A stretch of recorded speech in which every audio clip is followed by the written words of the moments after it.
guess I should probably start speaking, shouldn't I? Talking into the mic, doing my whole thing. Not just having a meandering morning where I spend 10 minutes passively playing in the background. Hold on, I gotta just... Sorry, Samurai. You're wonderful. I want to go to one of your concerts, but for now, we're doing something else. Good morning, everybody. Howdy and hello to everybody out there. I hope you're having a wonderful day. It is a nice early 7:30 in the morning. Hello, Vormeyer. It is sunny outside. We got a bit of cloud coverage, but the sun is shining through anyways. We got some blue skies up there. The ocean out there is being kinda a little bit turgid. Ain't smooth today. There's some waves on the ocean today. Some waves out on the water. It's very pretty. But we are bundled up inside. It is Friday, as Vormeyer has just said. It's that nice early morning Friday vibe, end of the week. TGIF, as they do say. And we're here today just to play some RuneScape and vibe. Have a good time with it. Slight update to the stream. I have done most of the work on figuring out a fun new thing. I'm trying to emulate the old chat boxes from RuneScape for the border designs on the stream now. And I've mostly got it down. There's a couple more things. I mean, I gotta finish up the corners. I need to do like a fill-in effect of like a papyrus kind of thing behind it. And then I need to do some texturing on the inside. But that was a fun project yesterday, and I'm happy with how it went out. Or with how it's going so far, I should say. But yeah, I've had a nice little boost of inspirational motivation yesterday and had a very satisfying time working on that. Ooh. I mean, if you want a game you can play that you can ignore for a good 5-10 minutes at a time, RuneScape's there for you. Also, free trial. You can try it out, see what you think of it. You don't gotta commit with money immediately. Do be mindful that you are ready to not let it impact work efficiency. But I like it. It's a good one to do. I mean, the whole time I was programming yesterday, I was just doing fishing. Because if you want a skill where you can just do like minimal input and largely ignore what you're doing, fishing is a very good skill for that. Especially if you're working on stream stuff, which means you have your OBS window open. So while you're figuring out like design, aesthetic stuff, you also have the game in the background because I was using this scene to work on my project. So like while I'm working, I can feel like, oh, I see that I stopped fishing. Let me go like fix that real quick. So that's fun. Actually, there's one thing. Like it's kind of why I do enjoy idle games. It's a way to keep yourself busy that does substitute worse forms of like keeping busy. RuneScape or an idle game is much better than reading social media, in my opinion. So if it helps like keep you slightly distracted but not go into certain forms of input you don't want, I think it's not a bad choice. Exactly. And it's not like addictive, or at least it controls its output in a way where you kind of can't just keep scrolling. And ideally, unless you get really unlucky, it shouldn't destroy your mood and make you really upset. Hey, Mr. Boy, you just yelled at me. What's up, Mr. Hyde? Obviously, there's some stuff in this game that could potentially just be like, oh my god, frustrating. But a lot of it isn't. Yeah, oh my goodness, some games. Like, anything with multiplayer elements is going to have that by default. There's definitely some stuff where I'm like, wow, this is from 2006, and I wish they had changed this by now. Not that all the old content is bad, it's just like, hey, do you want a quest where you have to, starting from here, every time you have to go to a bank and, like, redo stuff, navigate all the way down here, and then after that, navigate through this maze back and forth 5 times.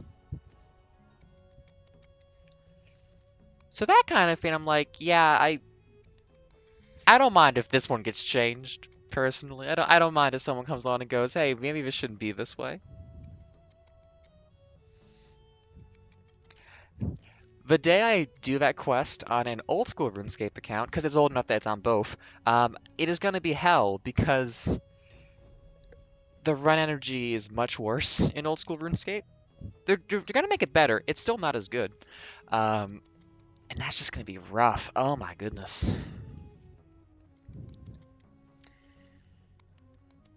But I would definitely say, like, with how many, like, quests there are that are a mix of modern and old, that are interesting and fun, you can really avoid most of the worst. I mean, okay, I shouldn't even say worst, because it's not bad, because it's a vibe. It's like the old adventure game. It's like you're playing Zork and you have to draw out a map, you know? We aren't used to that kind of game anymore, and a lot of old RuneScape stuff is extremely that kind of game. It's adventure game. It's like it's 3D environmental like adventure game bullshit. But all of it's like the Douglas Adams Hitchhiker's Guide to the Galaxy adventure game, which is like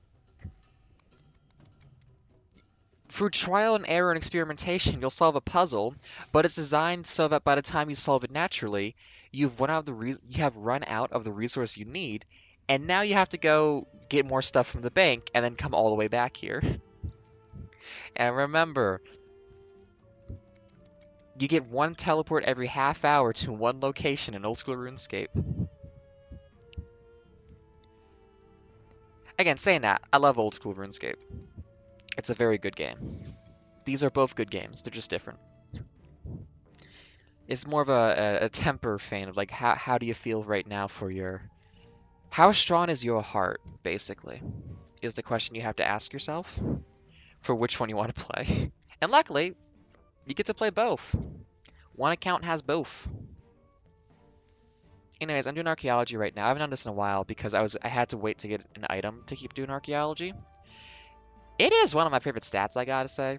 I really enjoy this skill. It's a very fun one. It's an all-in-one skill. It's gathering, it's production, it's like lore adventuring stuff as well. It's a very well-designed skill that is very all-encompassing, and is very satisfying to play. I am a big fan of it.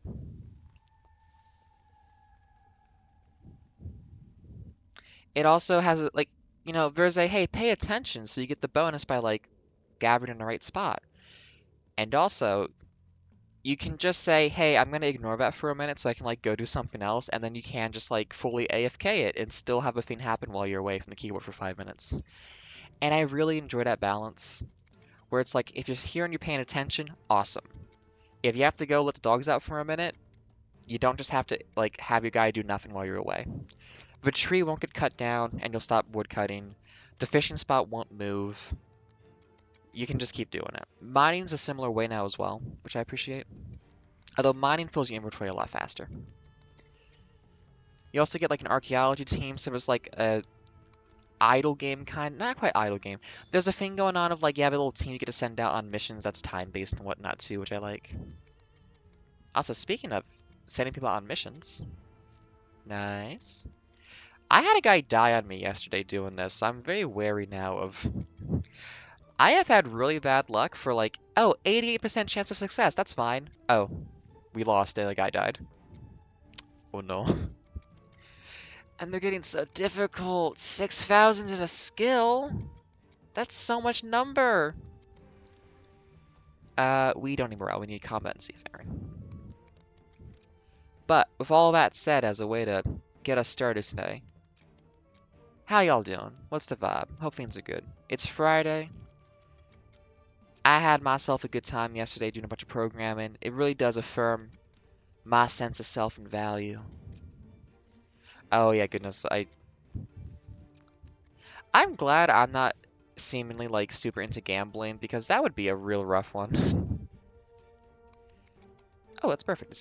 These two basically hit us, no problem. A little bit of combat.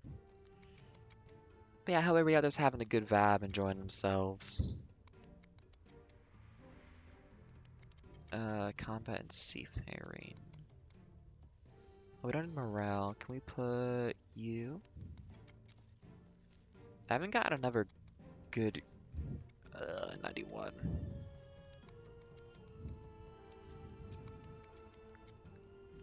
Do I have another seafaring guy? That's morale. I do need better people. I mean, 99.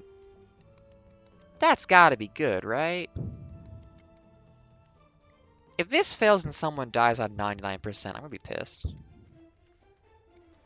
Oh yeah, I mean, gacha games are definitely like I've played it for like a lot of like Grand Blue Fantasy and stuff too, and like they're definitely like a certain vibe for gambling. That's an easy one. Just some morale. Give me those green people. Where's my other guy? Here you are. Anyone I want to level? Yeah, level one guy. And we got the new captain. Cool. Send it.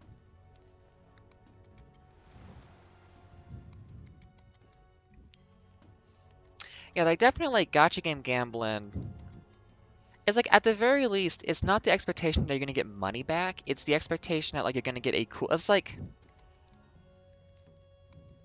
it's definitely different. It's still gambling, but I feel like the stakes are such that it's not as well. I mean, brains are addictive. I can't really say that.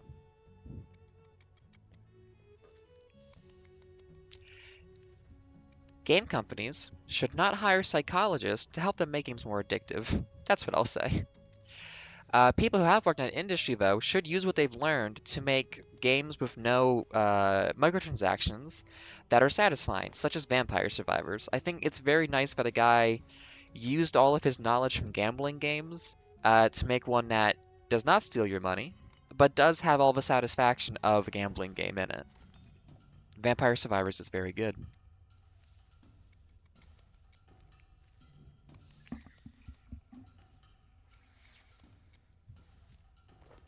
Yeah, I've managed so far in my life to not spend any money on gacha games. I've played a bunch of them though, but at the very least I'm giving them money. I have given money to some mobile games. There's one that's really cute called I think it's Eggs Incorporated. You get little chickens who lay eggs for you. It's very good. It's a very cute little game. And it's just like if I've played a game for long enough, like I should probably give this dev money just because like I have enjoyed their game for so long. Still haven't done enough for Warframe. I should really get around to giving Warframe some money. I love that game, but it's a point of pride to never spend money on the currency in it, so I just don't do it. But it's like, well, I should support them though. But they're doing pretty well without me doing that, especially with all the recent stuff they've done for. Oh my god, they added like the retro frame stuff, like the people who in alternate timeline stuff would become like certain frames, and people are so horny about some of those characters. It's like, oh, if they release a skin for this character you can buy, they will make all the money they need for their company for like 5 years. And I believe they did, and they're now very financially secure. So good for them.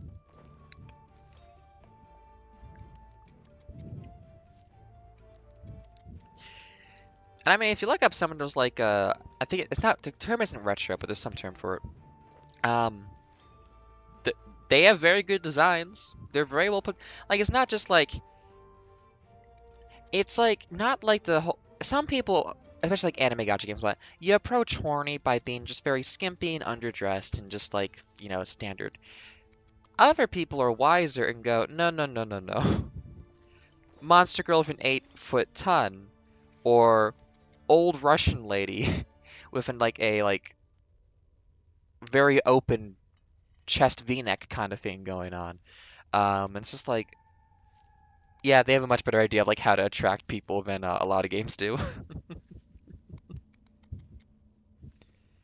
It's like, oh hey, designs I can appreciate and characters who like have innate depth to them and also interesting designs that aren't just like the standard bullshit. Cool. But I mean, Warframe's whole thing has been being good about that, so like that game deserves its success. I like Warframe a lot.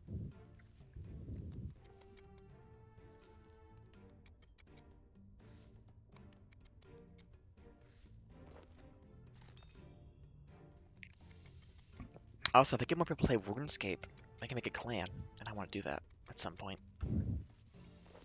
Unfortunately, I'm very honest about this game, and a lot of people are like, why would I want to play that? And it's like, well, it's because it's actually very good.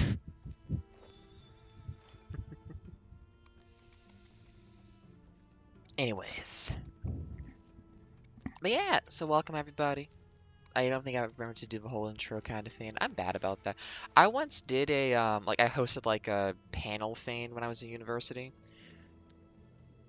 And I forgot to intro it and say who we were as an organization doing that. And it's like, oh, I just forget to, I forget to think, you know? I forget to use this gift of knowledge I've been given, and be on the spot at all for what I should be doing. Um, but yeah, howdy, welcome. My name's Ada, also go by Reifker. Lately, it's been a lot of RuneScape, cause vibes. It's a lot. It's basically I'm doing this anyways because depression, um, and also I mean genuinely good game, also depression, and it's a very easy one to stream and talk over. Satisfied. It has motivated me to program some stuff with the new borders. Also, I did a really cool thing. I'm very proud of this actually. Hang on. I can do something now. I can very easily, whenever I want, take any of these, and I can change it to the other ones trivially. I found out how to make CSS stuff let me send arbitrary strings down to my code. So now I can just use a very high level context in OBS to tell my low level code, hey, change, basically like option select this to something else, please. Um, so we can do that. We can also do the other one that I hope I have set so it's not like, there we go. It's a little flashy. I need to make it slower. And I think the colors it goes through aren't quite as good as I want them to be. But it's like it's pulsing thing instead of like the touring around kind of thing. But yeah, so now whenever I make like new designs for stuff, it's very easy for me just to switch them like this. And I'm happy about that. That was the first chunk of yesterday morning, figuring that out. Because it's like very simple in the concept, but it's like, well, how do I actually, because like, can I define a custom attribute so I don't have to override an existing one to send information down? I was like, first of all, how does JavaScript code get the value from an attribute on an element in HTML CSS? And the first thing is, well, the way that OBS defines your CSS at top level is as a like style sheet, not as the actual object.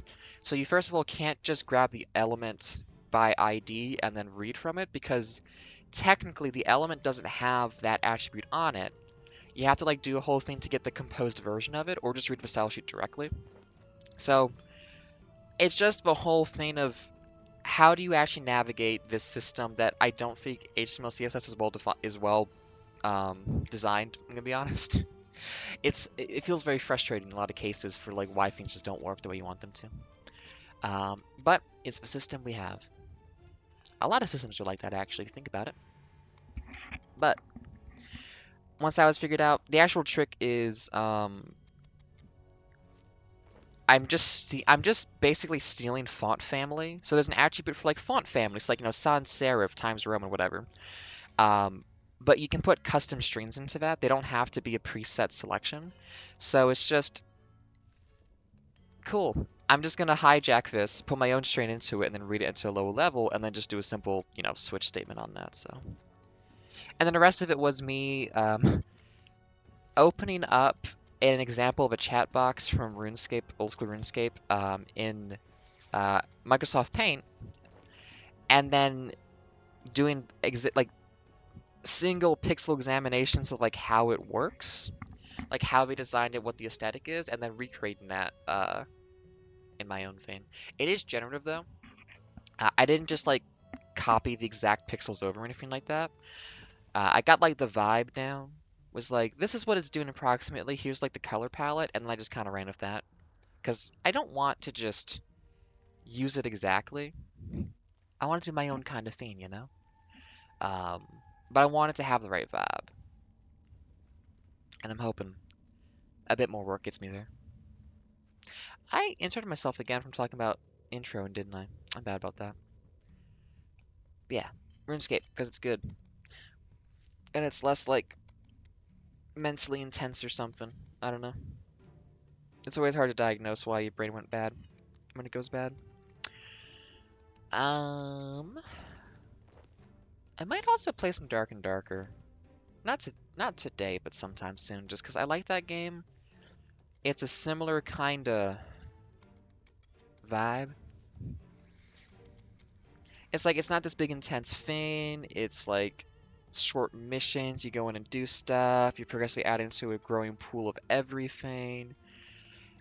I think it'd be a nice chill one, despite being very stressful. I think it's stressful in the moment, but not existentially weird, which some games somehow are for me. I don't get it. Um, and I guess in preparation for Dark and Darker, we're gonna do the Dungeoneering mode in this game in a little bit. I'm not. What's Zero Scythe art? Hang on, let me check that out because it's easy just to pull up and everything. Ooh, interesting.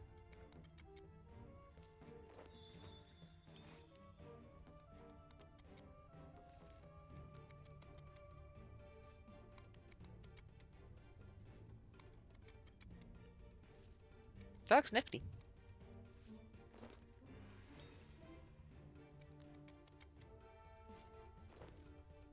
Ah, and it's not PvP, it's just PvE. Cool.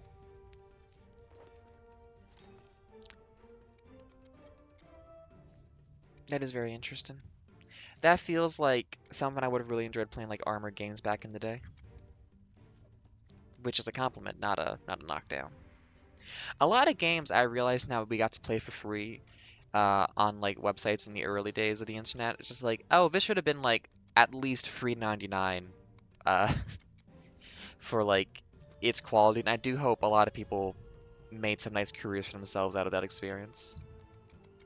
I mean, Bloons TD6, like just the Bloons series in general is when it's like, yeah, that guy. Like I think he even like made the first game for his wife or something too. So it's just like it's a very nice story of that game, and it's just always been like such a credit to like a valuable, interesting game series.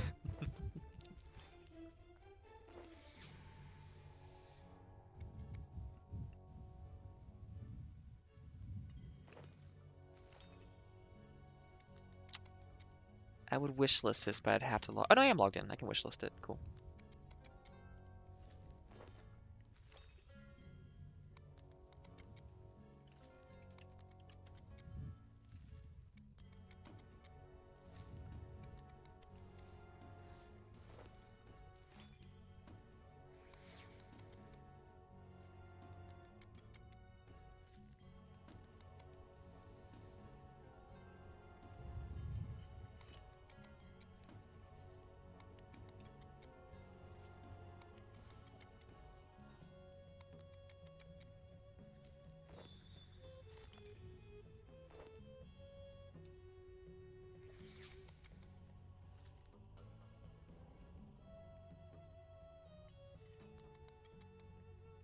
Oh, cool.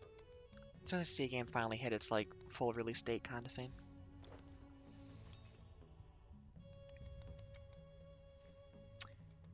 Um, let's see. Yeah, we've got like all we need from this area for now. I think we can probably mosey on from archaeology for the minute. The thing about archaeology right now is the next area I'm supposed to be at for archaeology is a place that is very lore heavy, and I'm trying to roughly play this game in order. So it's like, well, I'm not gonna go there until like I've discovered it in the narrative. So I'm not gonna get to do archaeology's like main thing for a while. I need to spend these pylon batteries though before I leave. Hang on. Is there a thing that tracks how many of these I've done so far? Oh wait, no, can't I go down here now? I think I have the thing to go through this door. Yes, I do.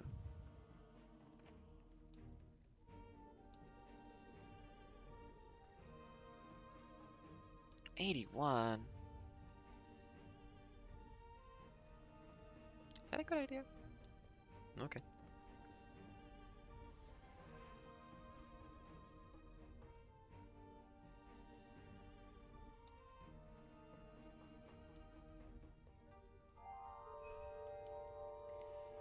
Requiescat pace.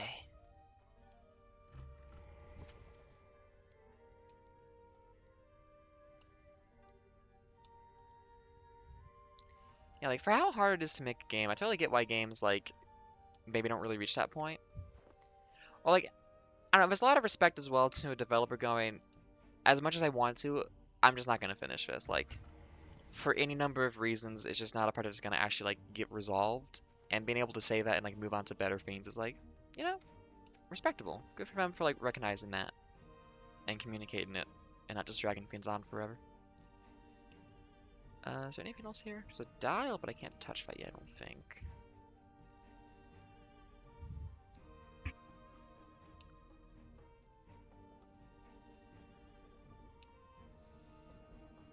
It's always a pleasure though when a game that's been on ice for a couple years gets finished. That's always cool. Is there anything else to put these little stones into over here? That's a big door. That's the big door that I can't examine. There we go. Oh, yep, now that's the big door. I was right. Is there any other shadow pylons to turn on? I don't think so. Yes, there is another one. There it is.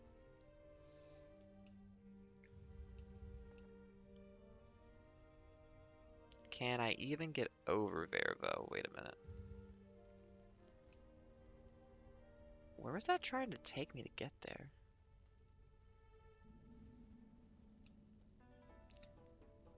I've certainly not finished many of my projects, so I hope to eventually, but I get it.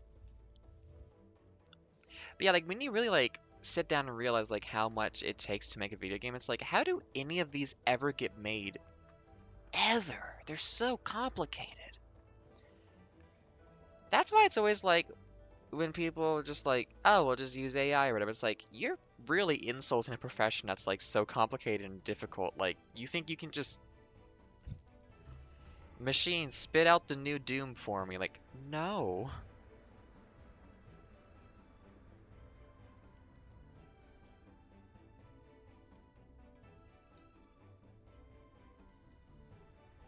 Oh my goodness, yeah, cosplay is like, holy shit. Some folks have incredible like, holy shit, the costuming, the amount of effort that, like, if someone does a good cosplay, it's like, yeah, hire this person for, like, set design or, like, costume design for movies. Like, they are so good at this. It's just like all of them point someplace or something. That's another door. Wait, there's a ghost man. Hey man, what's up?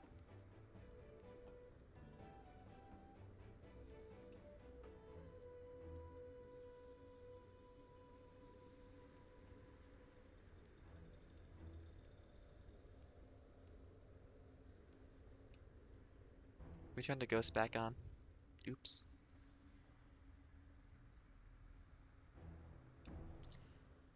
Like, also, like, when people make, like, any cosplay that involves just, like, moving parts or mechanics, it's like, oh yeah, like, I have, like, the faceplate that, like, slides and it's like, holy shit. It's like, to be somebody who can, like, make a video game by yourself or who can make, like, a complicated costume by yourself, you have to have such a diverse skill set that can do so many different things that it's just incredible. So impressive. It's like, holy shit. A lot of respect to all that. It's amazing. Let's just pop the rest of these in so they're not in my inventory anymore. So that's that. And now we'll pop back to here. Like, I'm definitely trying to kind of like do stuff like that in a lot of my own work. Like, wanting to make my own little games and stuff, and making an art program so I can like make my own art for it and stuff like that. I like doing the whole thing. I like that whole process. It's very satisfying to me. Um, it's just also way harder, incredibly way harder. Like, oh my goodness, it is so difficult to do everything by yourself because like you have to learn so many skills, and also a lot of skills need practice. Um, and I am lazy. I mean, I'm not lazy. Laziness is not actually a thing, but I'll still say that jokingly. There's always a reason why you're not able to do something or something's a struggle. It's never just laziness. There's always a reason. The reason could just be you fundamentally don't want to do a thing. And it's like, yeah, I saw that a lot of my students. A lot of my students did not want to do programming. And it's like, yeah, you're struggling because this is not something that grips you and doesn't excite you. And either you have not found that spark that you need to do this, or you just don't actually want to be here. And that's fine to admit and acknowledge, but,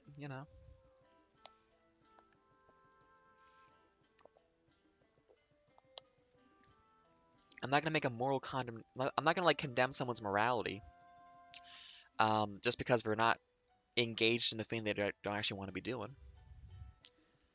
Now, if they make it my problem, I will get a bit frustrated because it's like, well, you need to study. It's not my fault you didn't study. Um, but it's a whole thing. Teaching is very complicated, and I don't think we really appreciate that enough. And I wish we did, especially because I was a teacher. So it's like, hey, please have more respect for this profession, please. Please don't make your people teaching also have to basically gather evidence for a whole like investigation into students cheating thing. Just have a department that does that for them because that is so much wasted time that should be spent teaching and grading. Also, have your teachers' backs when they're like, yeah, this person cheated and it's very obvious, and don't make it a whole fucking thing. Anyways, uh, did a boat come back in yet? No. So, let's see. Oh yeah, and that's the send people out to do missions minigame. So when you get artifacts, basically, so the whole way archaeology works is you go to a place for archaeology, you dig stuff up, you get a bunch of resources for a long time, and then finally you'll get like a damaged artifact. You fix the artifact with the resources you found, and then you turn it into one of multiple collectors, who will reward you with either a special item or just some chronotes, which is the currency for archaeology. You then can spend that on permanent upgrades, on consumable items, or on just paying some guys to go gather resources for you. Um, and also, a really cool way this all works too, for the development and like progression of this whole thing, is you have to like go up the ranks of archaeology by doing a selection of the achievements basically for the skill. So part of it's like, yeah, you need to like lead a research team and have them do stuff for 24 hours, as part of the requirements. So like, for the next qualification thing to go up in the ranks, I have to find a shit ton of artifacts and then fix a bunch of artifacts. I gotta hit level 70. I gotta solve some mysteries, which are like the narrative kind of things you find. Like, I think I just solved one by doing the thing of the pylons and talking to the ghost. And then also like, complete collections for people, send people out on missions, all that good stuff. Um, so you get a booklet here, has all the mysteries in it for like stuff. So like, just now it's Zoroastrian. I found a demon who had been put in prison, so time served. Helped him out, helped him remember who he was. Figuring out how to open up a secret passageway in a underground abandoned inn, stuff like that. I need to actually go back and finish this one at some point too. I forget what that one is. So again, just archaeology. Very nice game cycle. Has a lot of depth to it. It's like I'm actually like, ooh, I'm excited to level up because I get to like go do cool new stuff now and like finish more collections, and it tickles many parts of my brain, I will say. So, I'm a fan of it.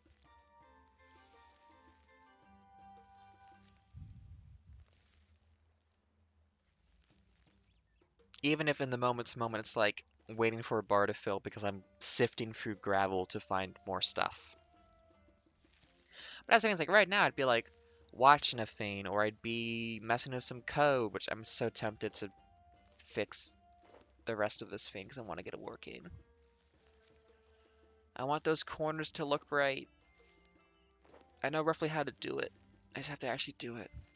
Actually, the very tricky thing about working on this stuff is the way I'm doing it with like embedded HTML. Um, for security reasons, the embedded HTML in OBS cannot access your file system. At best, it can access a JavaScript file that does not have any context to the computer either. So you can't load a file in at all. Everything has to be in the code itself. So you have to like programmatically define how to do a bunch of stuff because you can't just have an image you pull up and reference. So you got some limitations on how you can approach problem solving in my specific way of doing this. Thank you, Hidebot. I should stand up and stretch, and maybe also use the bathroom. I should have done that while this was going, come to think of it. Oops.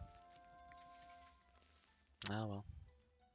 One of these days, I'd really enjoy being able to make something like this for somebody else, because it's just like,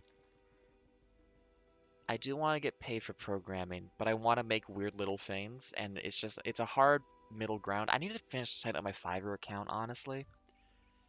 The website's very broken, so last time I tried to finish my Fiverr account stuff, it just wouldn't work. It's like, I want experience. I want to make weird stuff. I want folks to be like, yeah, Ada's good at that. She made this thing for me. But I need a good portfolio of work myself too. And this stream is part of that. It's motivation to make things. Let's see, what are we doing? I think I should. Here, let's do this. The advantage of archaeology is that if you have to go use the bathroom, it's very easy to just run over to this table, click on the table, warp to a place.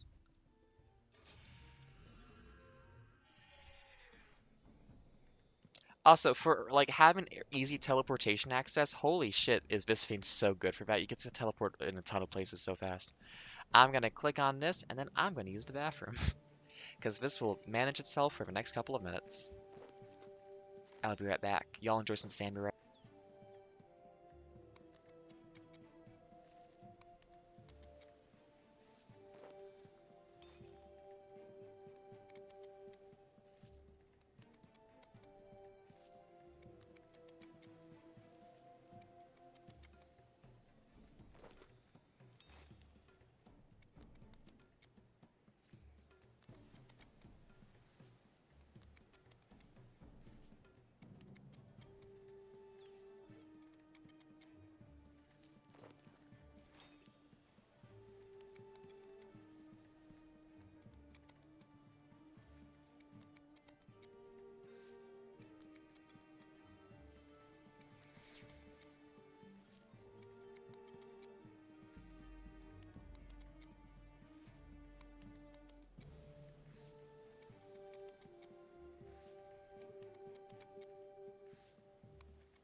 Now, admittedly, the one downside to this tactic is that sometimes you find a feint and then it stops you from continuing to work, so you actually only get like 30 seconds of benefit. Oops.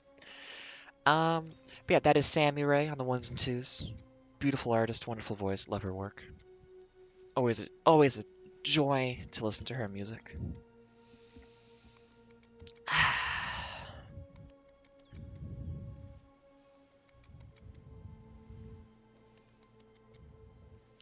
It's very good music to go for jogging and listening to, you know? It's very nice just to kind of like her and Ted Leo and the Pharmacists, uh, specifically Shake the Sheets, that album. Just it's finally spring or early summer, it's warm, you go for a jog. Beautiful soundtrack to all that. Just very good energy. Oh my goodness, I'm finding these so fast now. Did a boat come in while I was gone? No. Anyways, we were just doing that real quick while I was away.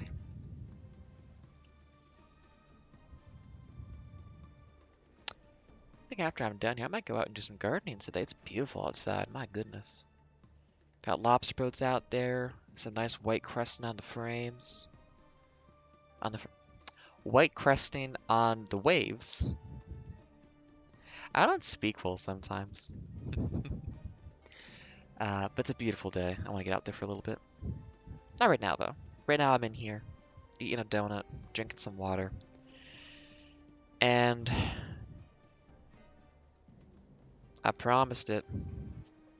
We're gonna engage with the skill that I don't know how I feel about still. And that's why I'm doing this. I try in any situation where I have like an opinion about a thing. I want to make sure it's a well-based opinion.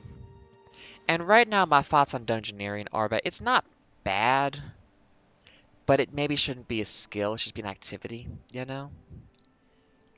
But having looked at the rewards this guy has, I want some of the stuff he's going to give me. So, I'm going to do more Dungeoneering and figure out more about its whole deal. Oh hey, it's a guy who we've not met in the story yet, and two people who we have. Can I just go straight now? Oh no, I need to start a party, don't I? Yes. Not hard mode.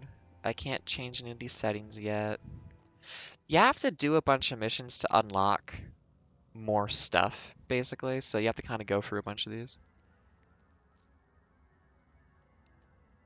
But not the party. I want to look at my... There you go. Can I upgrade this? Yeah, you have to spend tokens to do it. Well, let's steal a bunch of stuff. So this is a dungeon delving kind of D&D-esque mode of the game. Oh, you don't... Are there not, like, weapons? Uh-oh. Well, we have some shoes. We have some throwing knives. I guess we have some magic. Anti-dragon shield. Hey, can I buy stuff, please? That's, like, good. $900. Let's see. I mean, I guess we could... I don't think with stuff for casting magic, though. Mm, well, that's the only weapon you got.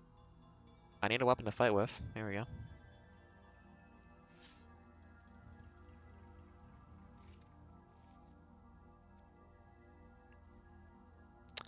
How does magic work down here? Is it just like... Oh, I guess they removed needing like all the secondary runes for this stuff, didn't they? Hello, sneeze. Oops. Let's see. I gotta get myself back to Oh, you can just upgrade that, huh? The rune span to get some more levels in rune crafting. But I mean, if we're gonna do it, I don't know. What level am I right now? Best I could do is a water blast. Needs air and water. And I've got, yeah, let's make some arrow runes then.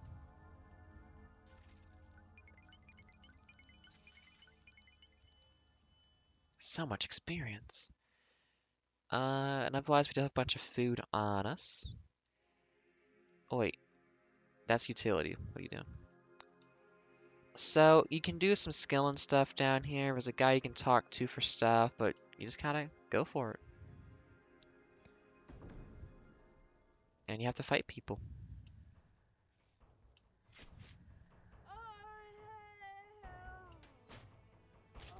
And there's a weird amount of variety where a guy will have like 100 HP and then someone will have 2,000. Now this was introduced post the new combat systems of the game.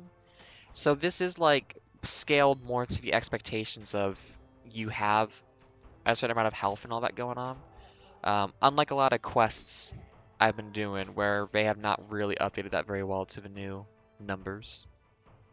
That's a lot of money. Can I buy anything good from the merchant with...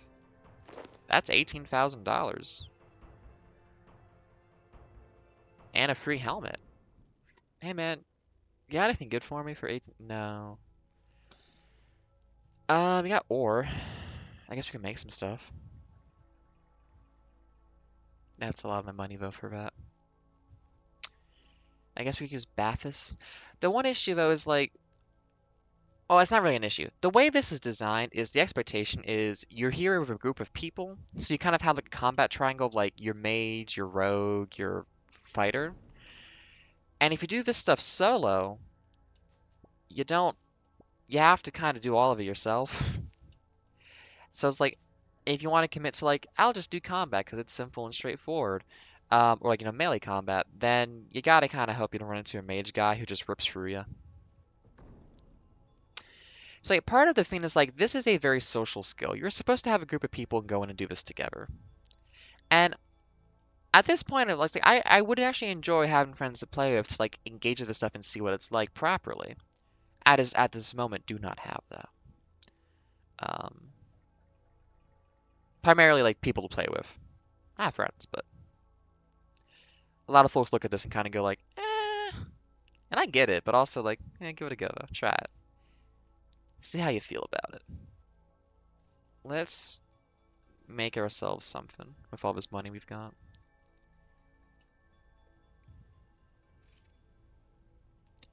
Because what? We are on a tier 1 weapon. That shield might be useful. We've got a magic boots, a melee helmet. I guess probably if we just made like a chest piece. Oh, I need to... One of my boats is done, but I can't access the boat interface right now. Oh no.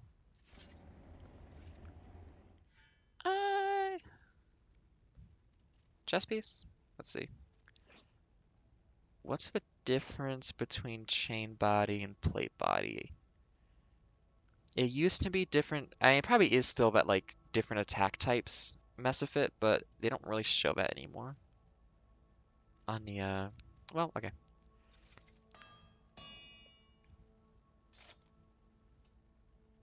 Oh yeah, I have the cosmetic thing. You know, while we're in here, let's briefly switch out the animations. You know, where's my... There we go. So you can see what I actually look like. We'll switch back later. Why? I don't... The spike! You're just gonna bash your face in... Well, I guess if your neck bends far enough for you to get your face into that, you've probably already broken your neck. That just feels like that's gonna jab you in the face and take out your eye, though, doesn't it? I don't think armor ever did that. Also, like, water and sweat will just gather in there. Ooh.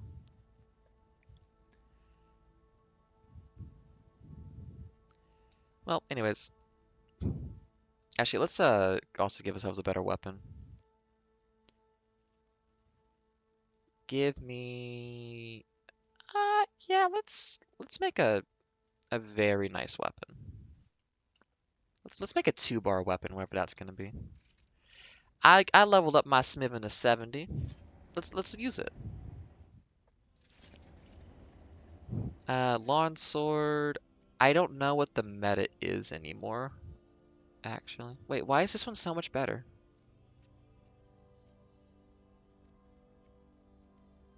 Oh, that's the offhand. This is the main hand. I mean, 245. What am I wearing right now? I'm wearing like a 150. 298. Now I like being faster, bro. Do I need a... Oh, I don't have my tool belt, do I? I have basic versions of fins. Okay. Oh, yeah, your chin. Ooh. Yeah, let's go just for a basic longsword. I know in old school RuneScape, you don't really want to use longswords because they are slow. And you really want to make use of the tick system for combat. But in the new system, I don't know how anything works, so we'll just do it. Ah, thank you, Furnish Fanatic QF. I don't think anyone can see your message, but let me just ban you anyways. Ah, boop. I don't need followers or cheap viewers. I don't want cheap viewers. I want high quality viewers. No, it's a magic person. My weakness. Also, they change. Hey, stop change. Okay, that's never fainted. They automatically force change your bars sometimes, and it's really fucking annoying. If you start playing this game, don't even bother trying to have your bars sorted until like you're level 20 in a combat skill. It will keep shuffling until you're done with the tutorial, and it's really annoying. I have to be honest. I really wish they didn't do that so much. It's so frustrating. Because I'll keep being like, oh, I'll just keep reshuffling this and like fixing it so that it's like nice and sorted. And then it's like, oh, and they just keep changing it on me over and over again. It's like, hey, let me decide this for myself, please. Oh my goodness. Hey, some fractite. What tier is this stuff? Does not say. I think that's Novite. That tier 2 maybe? No. Oh wait, is that like a higher tier? Tier 5? Wow, that's a big number. Like right now, I have this bar sets like my utility stuff, but for some reason, I think on like, yeah, when I equip weapons, it changes this bar to bar number 4, and I don't know why it's doing that. Hey, we got some Brill. I don't know what this does. See, that's the other thing actually about Dungeoneering 2 that always is a turnoff. It wants a lot of time commitment that I don't necessarily want to do. Because, like, it's a lot of prep and investment. It's like, the whole point is like, well, if you're in here for a while, then it makes... You have 10 HP? Okay, die first. If you're in here for a while, it's like, well, yeah, because you're in here for so long, you might as well, you know, build up a really good kit of stuff. But I want to go do my ships. I want to go, like, do all my dailies. I want to do all this other stuff, so I can't really commit, like, 5 hours to a thing that if I leave resets.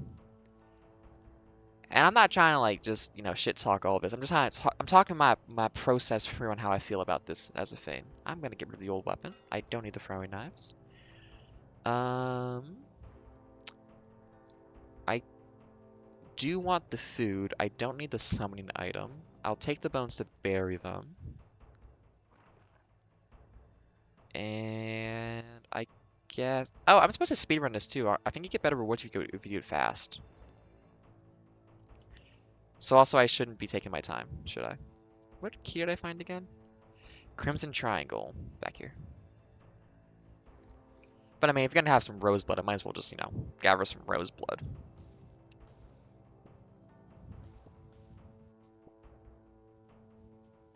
It also might be a skill where it's like, you see the real version of this if you play it a bunch. So I want to give this a shot and just see the real version of it.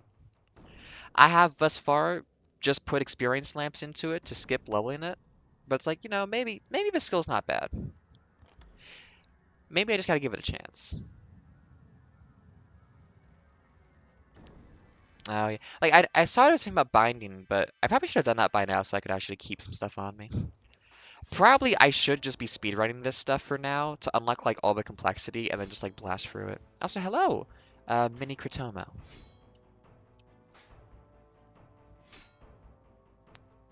Always a pleasure to see new names. They just keep making more of these fiends, don't you know? We could go fish a little bit, just for the sake of it. I mean, primarily, I want to get Dungeoneering tokens so I can buy some of those passive upgrades that affect all of our other parts of the game. Um, so... I need feathers!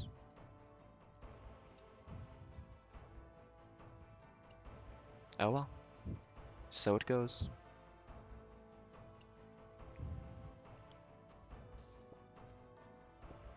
God, I have not used combat in a while. I hope this bar's still well set up. I don't really remember if it's any good.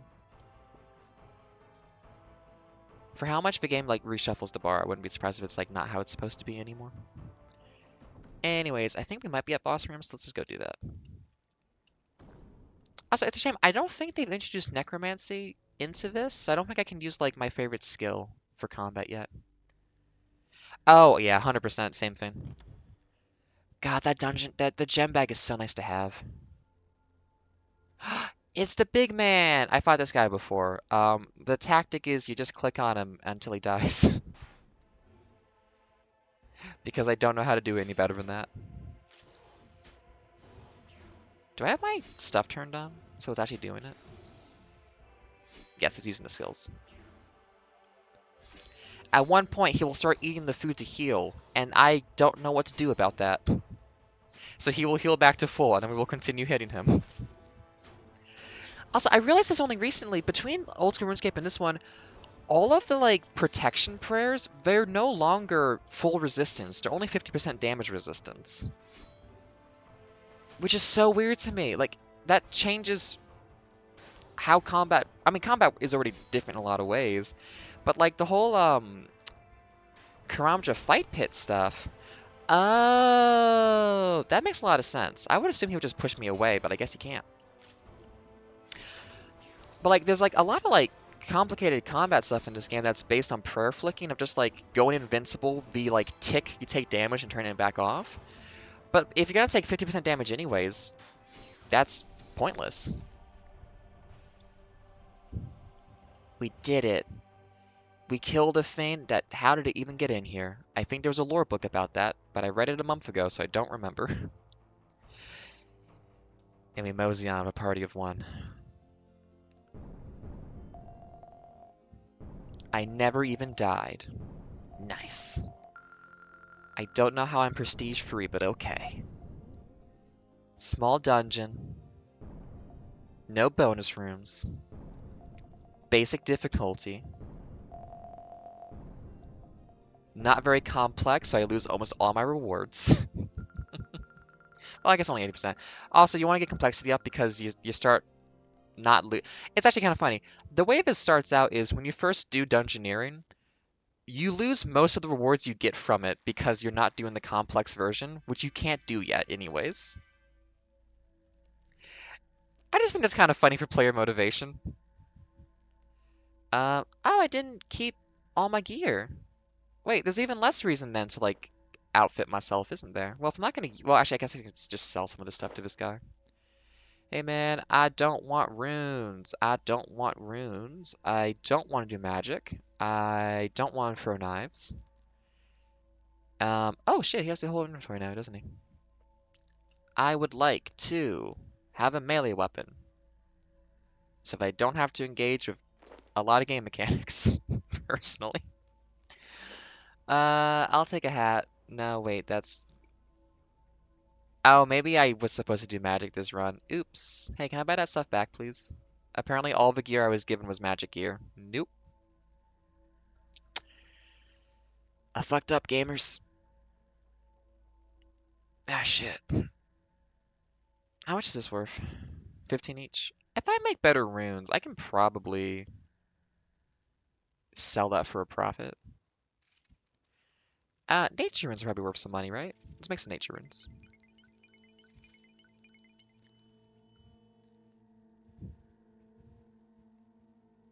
Vaguely. Nope. Lost money on that. Well, this might be a very difficult floor for me. No thank you. No thank you. can't quite afford... I have fucked up very badly.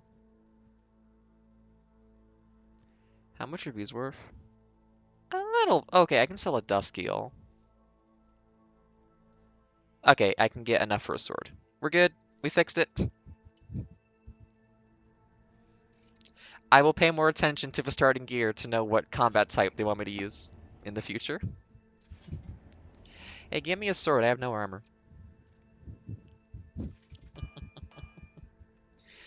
Let's go kill some people, and not... Group Gatestone portal? I don't know what that is. What you got for me?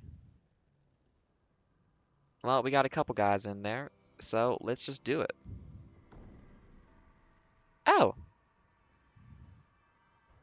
Oh, it's a hunter fame. I'm just gonna stab this mage real quick. Thank you. I cast the spell of sword. Oh, that's a lot of rune essence. Nice. That is all that's in this room. I think I need seeds for that. I have a seed. Cave potato.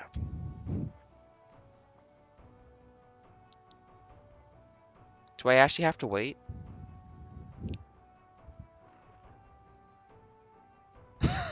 Okay.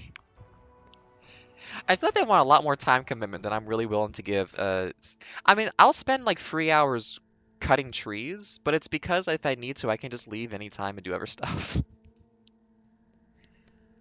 I don't have the key. Oh, I guess I got the other key at the beginning.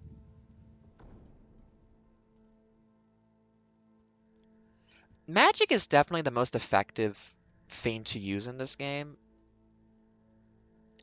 It's just like anytime there's a consumable resource for a Fane that I have to think about. Oh, I fixed something. Cool. I It's my favorite Fane! Okay, hang on. Okay, I know how to do these. I know how to do these. Hey, I'm doing a fucking puzzle. Stop it. I'm one of the few people who like these Fanes.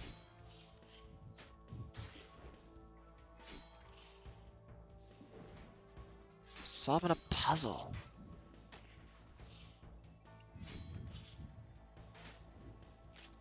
Thank you. Wait, he's gonna drop loot. Yeah, this time, remind me to bind my stuff before I move on so I can keep my combat gear. Like, magic is the strong... Actually, at least in old school RuneScape, magic is the strongest for sure. Also, like, anytime you want to do, what is it? Did I just hurt myself by trying to think too hard? Wait, how does this... Oh, does that not move? Oh. Oh, this one's super fucking easy. Give me a challenge. It was a 3x3, I suppose. Can I get experience in brain logic, please? Oh god, I already forgot what I was saying. Oh yeah, magic is definitely, like, at least in old school RuneScape, which I've played more of, like, the strongest skill in general. Also because of safe spotting, where you can just, like, not have to actually engage with taking damage, which is so important for doing quests. Half of my time in old school RuneScape was spent learning how to avoid combat and just doing it safely. And I imagine it's probably the same thing here, although with Necromancy now, I like Necromancy a lot. Actually, what if I could just farm enough money in a single level to buy the high level ores and make myself a weapon off of that and bind it? Maybe. I'll look into that. But despite magic being probably the strongest, I am lazy and don't want to think about perishable resources. So I don't. So I just use melee. Or Necromancy, which is like medium distance magic with a resource cost that you get pretty easily. I'm wishing I was getting... Oh, I can't even clean that. I'm not that deep, and they're already making me not able to do stuff? Damn. What do we got here? I think I have that key. Wait, I do have that key. Yes. Let's do it.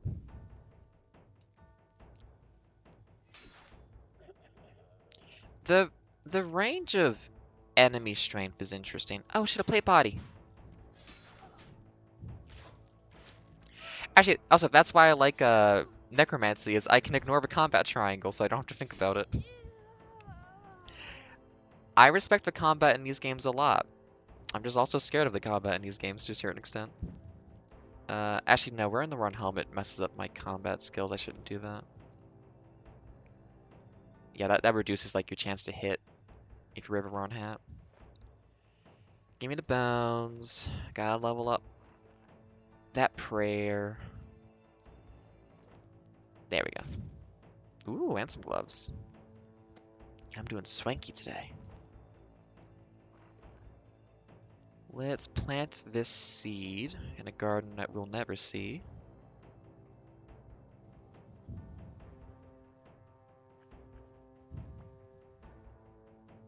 And I'm gonna drink some water because remember, hydrate. That hydration bot that used to be on Twitch, I think is long gone. So we have to do it ourselves now. What you got for me? Well, we got some guys.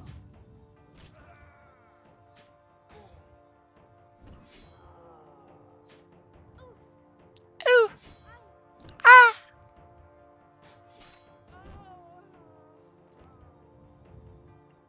Oop, nope, don't do that. You don't keep money between, so I'm just gonna...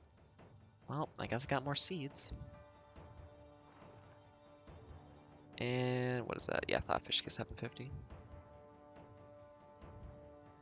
That's a dead end that serves no purpose.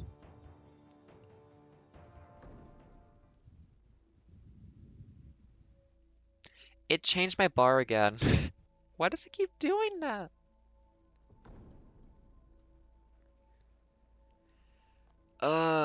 I don't know why it takes away player control so much in some ways. That's just really annoying. Ah, spiders.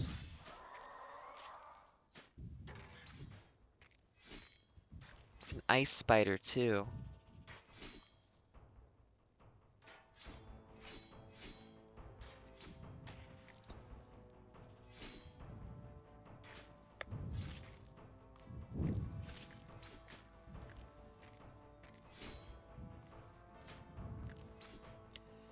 I've been using the, like, what is it? Aesthetic stuff so much. It's like, actually having to see the armor in the game is like, oh. I might just go back to wearing my beach outfit.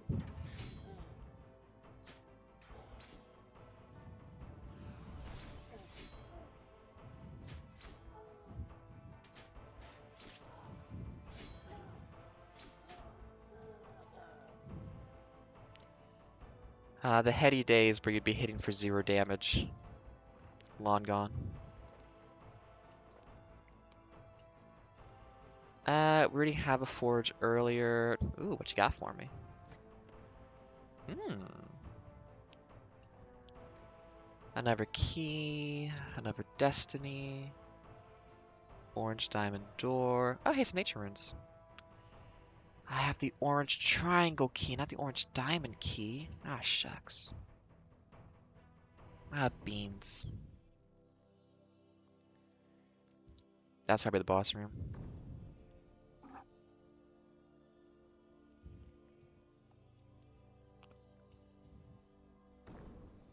I wonder if the speedrun trick for doing these with a group of people is just... Oh, wait, it's just right there.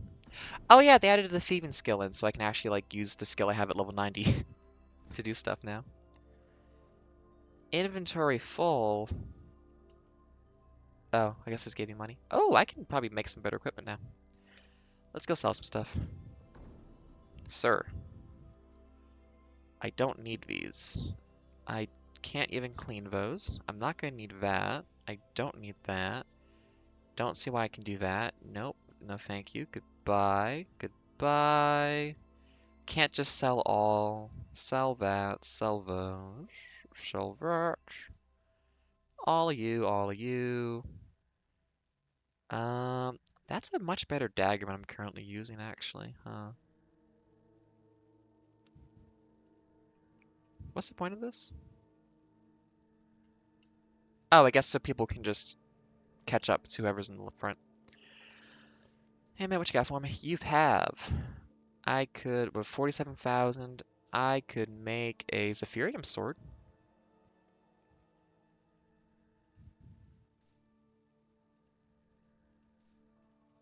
Let's do it. Or find out I can't.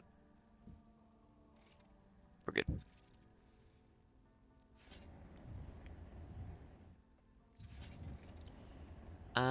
I think just a lawn sword. Oh, stabbing or slashing, which is gonna be better. Can I offhand dagger? I can. Okay, I want to go rapier so I can do like an offhand dagger combo.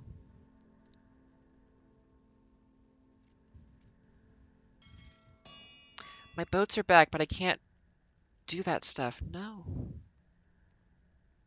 I forgot that I'm not good. Oh, I keep making mistakes. Just because I can make it doesn't mean I can use it. Sorry. Goodbye, sword. I can afford a Crotonium weapon, which I can probably equip. I need to level my combat stuff more. Oh, it's so sad.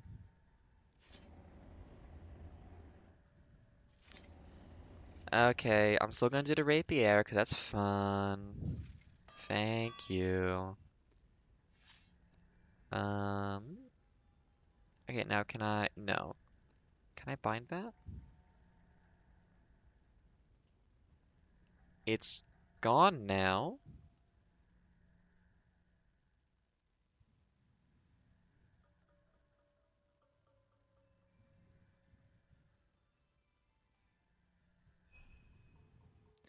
Okay, so that's set. So I guess I might as well just like bind these real quick.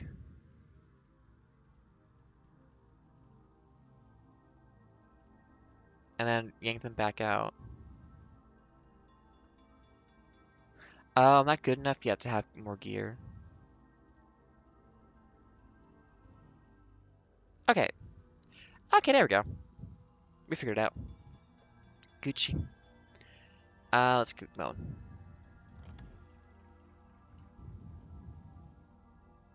It's a big guy. I guess I could also buy myself a set for other combat styles too. Perish, ye giants of ice. Thank you. Big bones. Oh, lockpicking. I opened so many saves. Made so much money. Actually, not that much money. This game has some wild inflation happen to it, honestly. Kill a wizard. Oof. Kill him faster. Uh-oh, he lowered my strength.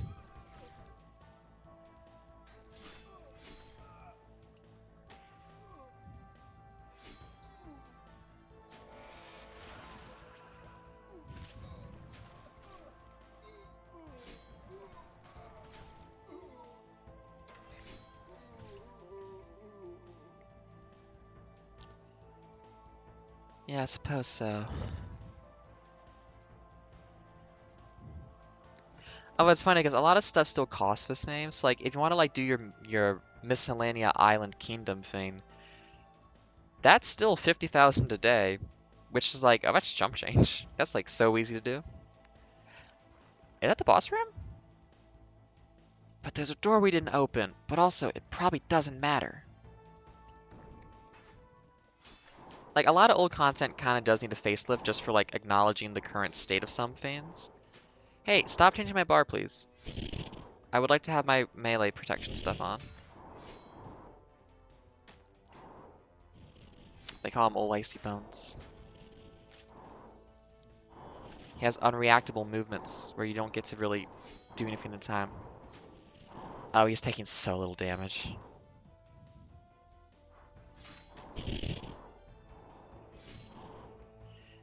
might be it, yeah. I mean, I'd have to check if they changed what the high alch stuff is.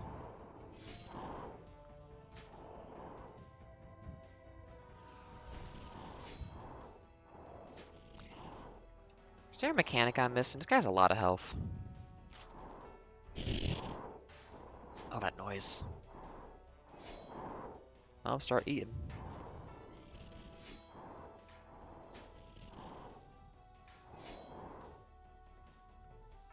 I mean, a lot of my money has come from all those Easter caskets with stuff I was selling on the market, so a lot of my money is ill-gotten gains, I suppose. Sir, do you have mechanics?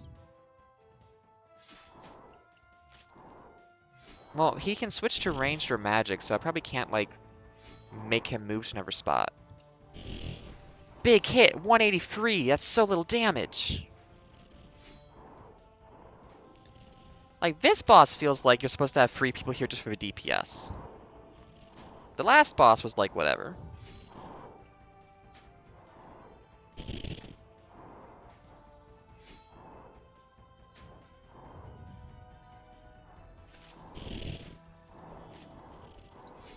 Oh no.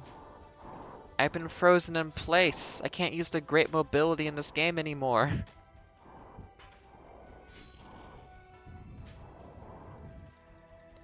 Sir, is there a better way I'm supposed to be killing you?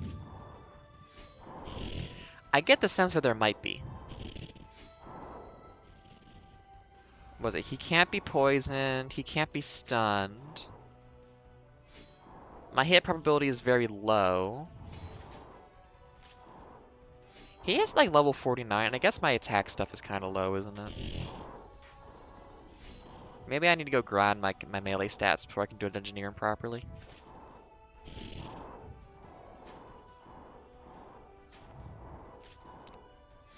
I'm probably missing something I could be doing to make myself way stronger and better. And just like, oh, Ada, why aren't you just doing this thing that would have, like, made your DPS 5 times as high? And the reason is, I'm stupid, and I don't know about it.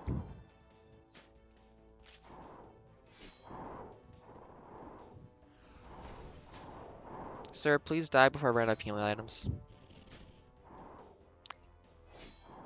I will lose if I have to, like, leave and restart the fight with your full health, because I will not have enough food. I'm doing so little damage. What's going on? Oh, this thing kind of sucks. Wait a minute. That's the wrong sword. We fixed it.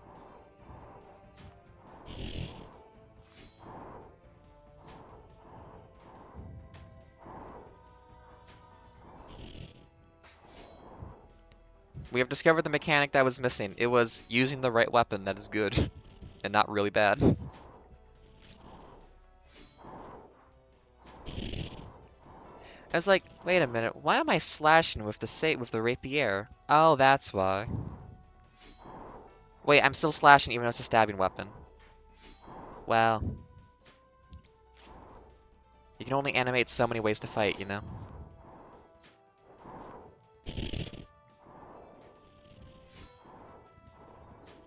Probably also if I had like a full set of, because like having the armor that like is for your class type or your damage type increases your hit chance too.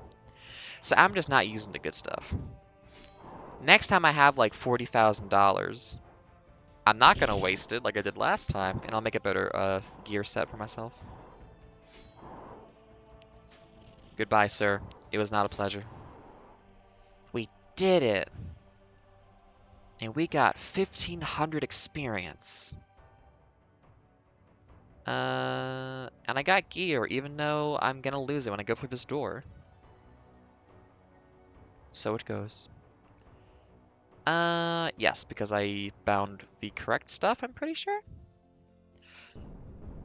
I've made it as complex as possible. Nice.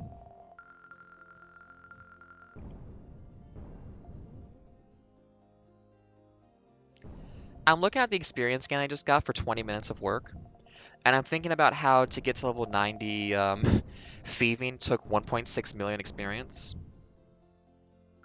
Wait, what do you mean complexity 5 is still minus 40%?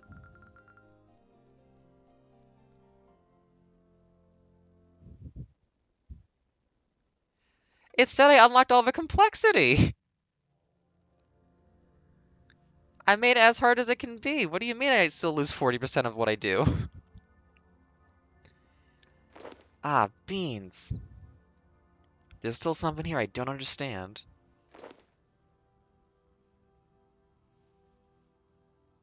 Well, I have permanent gear now, so let's sell it what I don't want.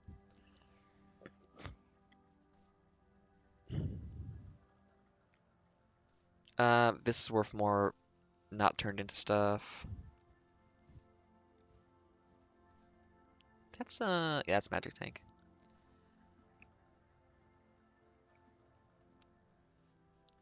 Like, that's my one main thought about this is it feels like you're not getting enough, again, to find enough to play through and, like, do as an activity, but I do feel like still it's asking a lot for this to be, like, a thing you have to level to max. I should have waited to have more money, but I might as well, like, make myself something cool. Why not make myself some better? Is 2 enough for pants? I don't think it is. I can make gloves and boots, though. Now, I don't think they would, like, do, like, an experience split across all players or anything like that. Maybe they do, though. I have no idea.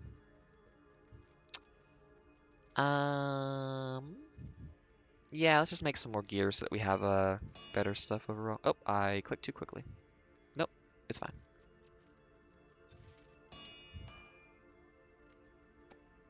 Like, if this was done optimally with a full group of people, I feel like you'd still need to, like, everyone still has to level their skills individually. Oh, free key.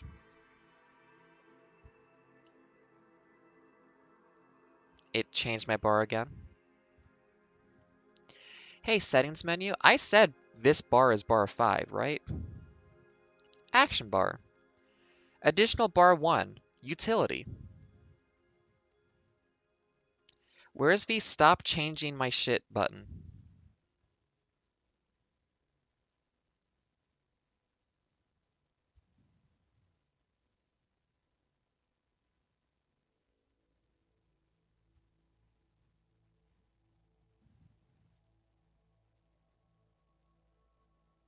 I don't know what that is.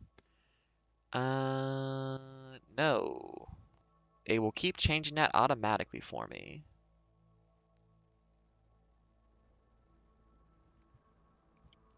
I mean, it does feel like a lot of the stuff in here. I mean, I think you probably need similar combat skills, but I guess someone could be like the dedicated like thief or skilling person, but you have to fight a final boss no matter what. And I've not really seen a way that like woodcutting would help with that. Like there is like a raid boss that's a skilling boss where you have to like use, you know, your skills to fight the guy instead of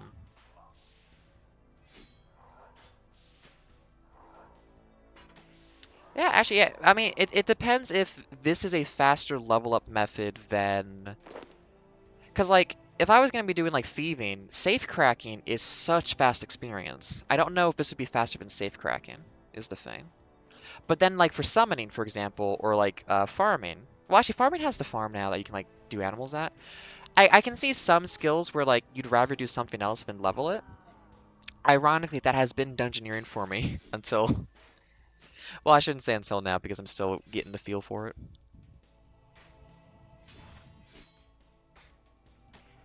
Also, the stuff I want to buy is 20,000 tokens, and I got 50 tokens from doing the last floor, so...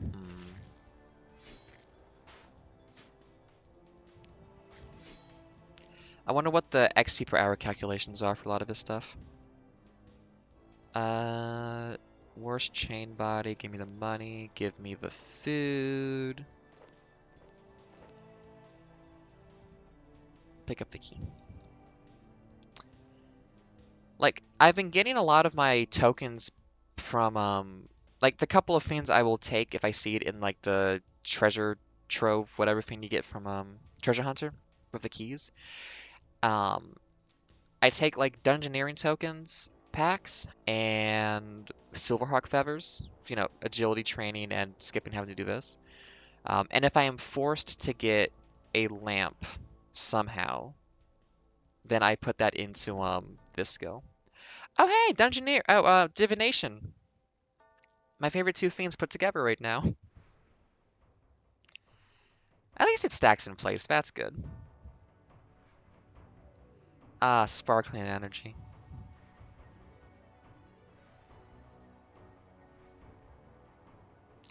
Is this beneficial to me to do? I don't think this is gonna help me. I think I don't need to be doing that.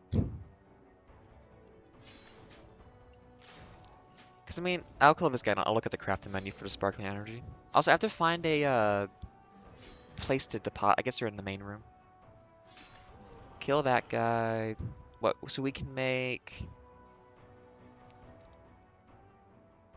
We'll open a skill door you can't open. We'll heal you a bunch. 1,000 HP back for... I mean, that's just an auto heal, isn't it? I don't really need an auto heal. Can I clean that? No. Nope, just drop the one. Drop that too. Navite is the worst material. Will not be picking that up. Don't have the yellow key. Gotta go back.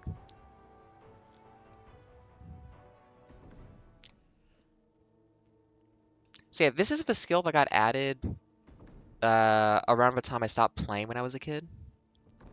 And not like I was so affronted this was in the game that but it was just like around, sometimes you just stop doing a thing in your life around a certain time.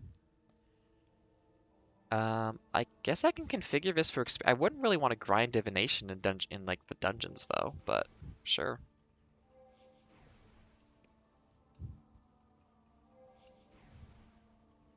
Oh, it's still so slow. Please, deliver me. There we go.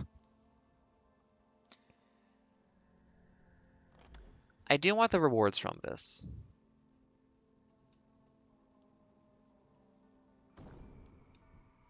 But, and also, you need levels in this for some quests.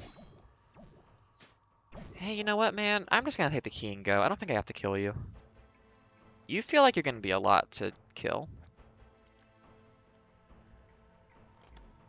Hey, what's through here? I'll fight Nice Fiend.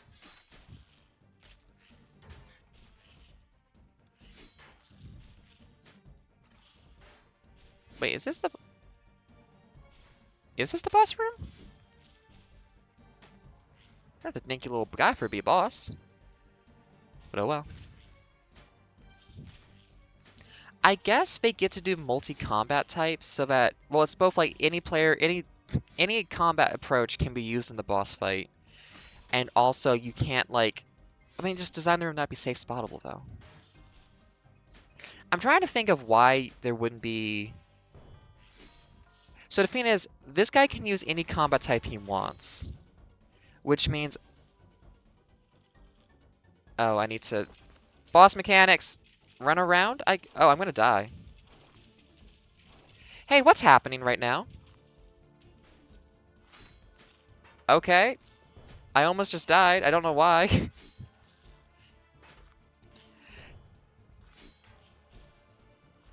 Is he gonna do that again? Do I need to leave the room during that?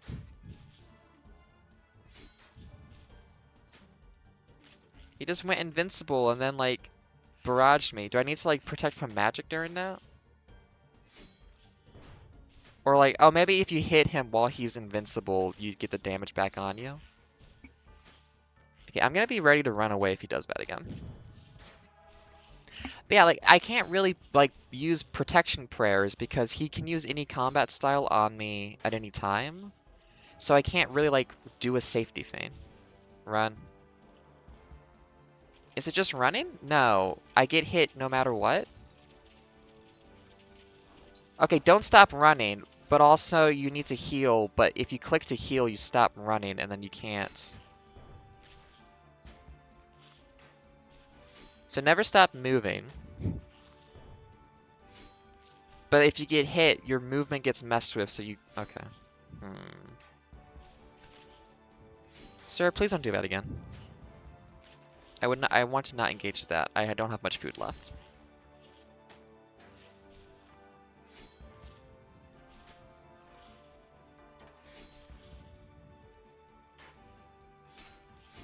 Don't do it. I know you're thinking about it. I know you're thinking about it. Don't do it. I will get so upset and scream and yell and cry. Thank you. A flower blooms over one of your items. You receive environmental effects? Oh.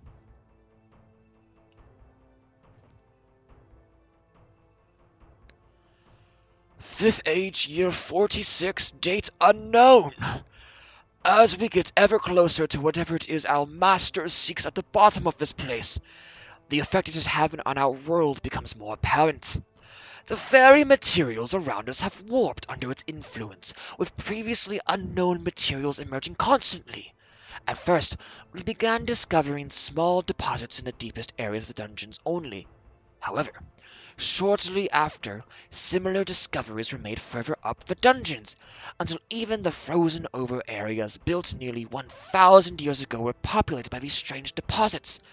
Metals, new types of trees, new plants. All of these have emerged since we started the dig.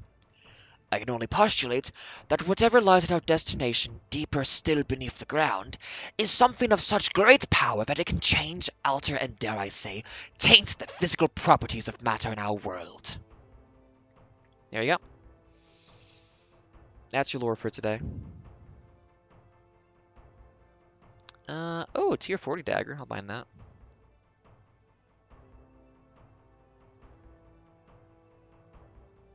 Can I bind my money? I mean, I could go back, craft some stuff, bind that instead, but...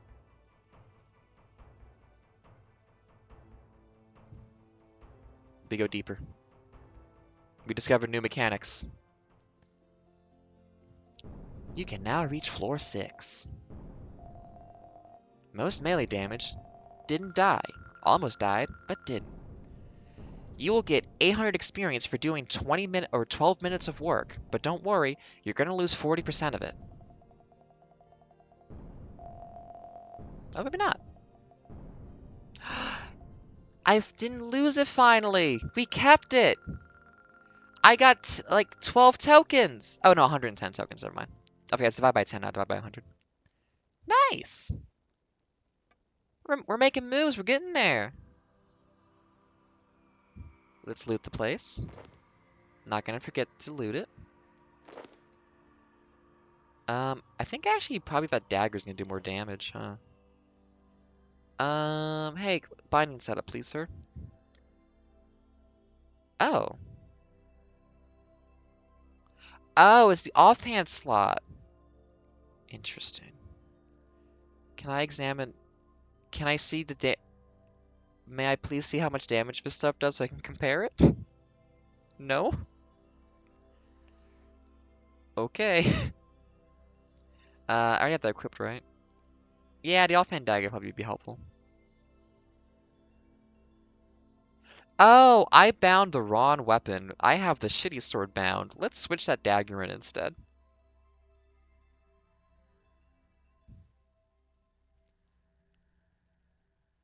And put the dagger there. Okay.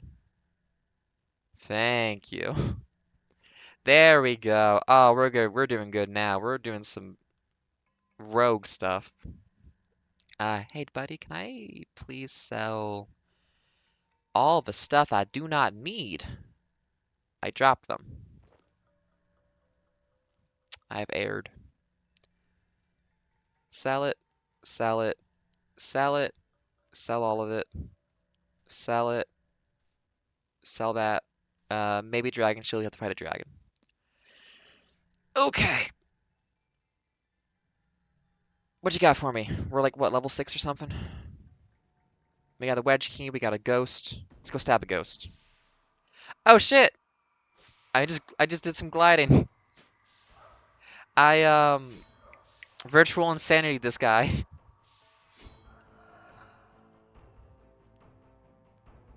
Hey, thanks for $20,000. This economy's in shambles. Let's go make some better armor.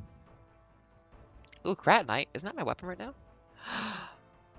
Tier 30? I can make a better chest piece. I am glad to now know that this entire time I could have had a offhand weapon equipped in the Binding Vein and did not. Cretonium. that's tier 4. I mean, I can equip armor up to tier 5, so. Hey, man. I want to make... Well, I guess we only have enough for Crotonium. Give me all that. Sell all of this.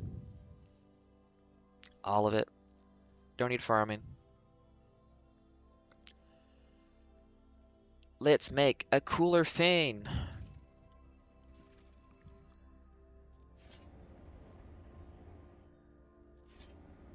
And you know what?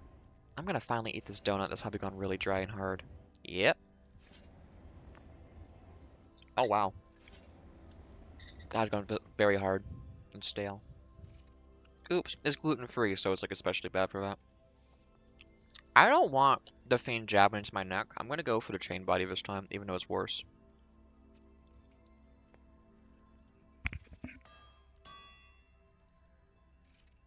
And I have enough left over for... I mean, what? Legs would be 99, helmet's 90. Well, if I sell the old one, you know, bind the chain body, go to bind setup, remove that, pop you in instead. Um, well, hang on a minute. First of all, switch up a new loadout. Oh, that's a good. I use almond milk for my protein shakes. If I had a protein shake still, I would do that. And I could make some more armor, you know. If I sell... how much do I need? I need 6,600. You know, I'll kill like 5 more Fanes, and then I can probably make new pants. Gonna make me a plate skirt. It's a commentary on sexism.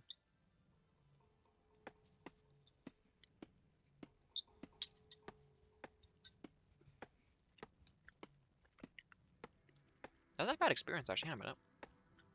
145? Damn. I gotta say, as a gluten-free person, anytime I get to have like an old treat that I usually don't get access to, I'm so happy. I was in Montreal and I got gluten-free croissants, and holy shit, I did not know there was a world out there I was like missing out on. Besides the obvious one of the entire world because I live in the middle of nowhere. Not very much money. Best stuff we can sell. Wait. Didn't load in yet. Give me the key. Like, I am still astonished, and I do not understand how they made gluten-free croissants that were that good. It was so good. And multiple places had them, too. Like, it wasn't like the one bakery that does this. It was like, oh, this is just a thing here. I mean, not like every place, but like a lot of places. I was very happy.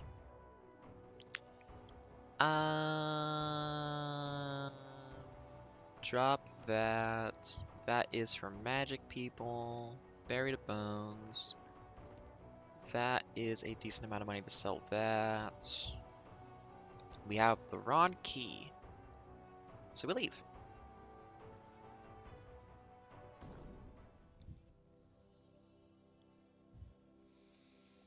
Now, if anybody out there digs the Dungeoneering vibe, please check out a game called Dark and Darker. Has a free demo where you can play one character. I recommend playing Fighter or Bard. I think they're very good starter characters. It's a good game. It's dungeon delving. It's a good vibe. Might play it one of these days, honestly. I have played it before, but it's been a while. A new season started up like a month ago or so, so you know you can kind of get in relatively early on all that. $6,000. Am I using Crotonium right now? Yes. Need slightly more. Oh wait, I have this. I can sell. We have the money. A shooting star event is starting and an evil tree, but I can't go do those because if I did, I'd have to restart my entire dungeon delving. I am noticing a flaw in this game mode now. You can't do anything else. Okay, we got much better gear now for our bind. Bail on that. Put you in, coach. Take it. There we go. Oh, we're doing so much damage now. We're double daggering it. We're chain by. For some reason, even though like the rogue stereotype is like lever armor and daggers, daggers are just melee, so you want to use plate bodies and stuff. Look at this vibe.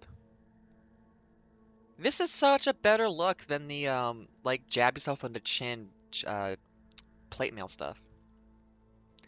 Although actually, it's kind of sad. Looking at it now, I just realized something. You can't make the claw weapons here, can you? There's a weapon that you can make in the normal game that's just like bladed giant claws. Um, they're very cool. I like them a lot. It's purely an aesthetic thing. I very much like. It's like Monster Hunter used to have like a gauntlet weapon. I want them to bring that back. I want to punch monsters. I think that'd be very fun. Hydra baby, 2 Hydra babies.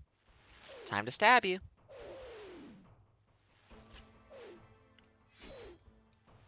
Actually, also daggers are fast, aren't they? Yeah, 2.4-second attack rate. I think daggers are the way to go for combat then. Yeah, starting at later floors definitely helps that a little bit, but still, like, if it's gonna be like a 20-minute delve, you don't really have the versatility just to pop out someplace else. And like my ships, I am not doing my player on port right now at all, and I am missing out on being able to go help them. I could have guys who died out on the sea right now, and I would have no idea. It's so sad. Actually, I think both missions I sent out today were guaranteed success. I think we're good there. But theoretically, there could be a dead pirate right now, and I'm not there to be like, ah, shit, because they died. Wait, no, a mission was 98%. One of them could have died still if a 2% failure happens. Ah, beans. I have been having very bad luck with my ships lately, so that could happen. Thank you, Bones. Um, guess whose mine is level 70? Ada's is. Hi. Is that boss room? That might be boss room. Actually, no, it's... Well, it should be an optional room if it has a skill barrier, because otherwise you wouldn't be able to complete the dungeon. Fractite is the... Oh, that's tier 5. I think we're gonna... What, 3 of them? That's enough for pants.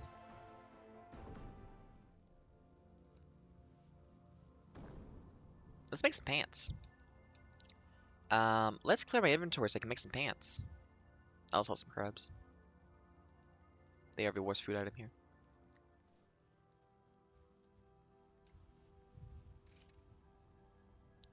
Wait. Oh, inventory space. Let's sell one more crab. Excuse me. My apologies. The donut made me burp. There we go. And we just met this plate skirt, and now I have to get rid of it for a better one. So sad.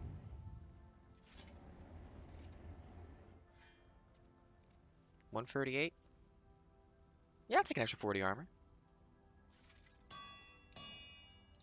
Okay, now we bind this one. We don't just wear it. Then we go to the bind setup guy. And then I remove this, and I put the fractite plate skirt in its place. And I take it. And now... Damn! They got that tier 40 pants on. Looking good. I should get rid of some of this stuff too. I don't need this. Goodbye. Yes. I don't need that. Yes. Do not need that either. Goodbye. Nope, please. Thank you. This is the Baphosaur Fractite it's... I'm pretty sure it's worse than my other weapons I'm using. Goodbye. Please work. Thank you. And... I'm using the Fractite pants now, so we don't need those pants. Goodbye. We're good. I can now more efficiently engage in this skill in the future because I will just have decent gear. I don't have fish. I don't have feathers, so I can't fish. Well, that's nice. We can just grab the key. Do we have the thing we need for this door? Yes. Donut time while we skill. Mmm. That's tasty.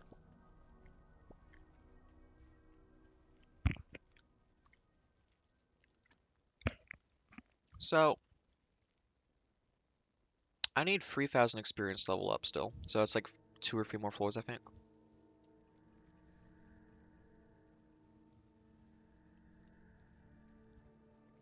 Apparently I can do up to floor 25 right now as well, so that's pretty good. I only just unlocked having free bound items. Damn. You have like nothing early on for being able to like make sure you like I don't know if this is a higher difficulty because I'm like level 50. I feel like you just have to have like pretty decent stats to do this stuff. Like I don't know how to do these bosses if I wasn't like as strong as I am. And assumedly like early game you would be like low level doing this. Like fresh account, level 1 everything. I go off to Dungeoneering. Can you actually, does that work? Or are you just gonna like die instantly and like there's no point to doing it? This is the mystery.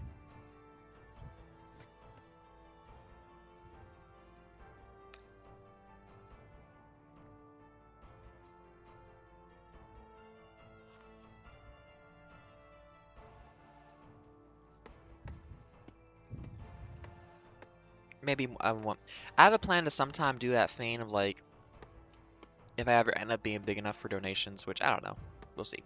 Of just like having an incentive of like you can pay to force me to start a new RuneScape account from scratch.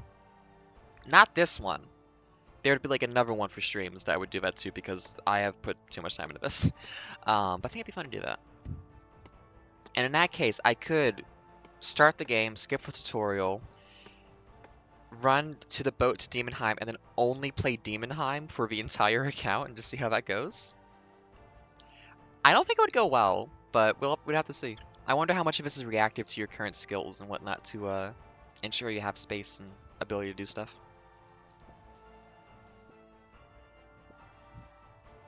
Like, is the skill made with the expectation that you already have an account and you're doing stuff with it, or is the like skill made for new players? I guess is the question. Hey, don't these guys need Slayer to kill? Wait, no, they're just a Slayer monster. You don't actually have to have Slayer for them.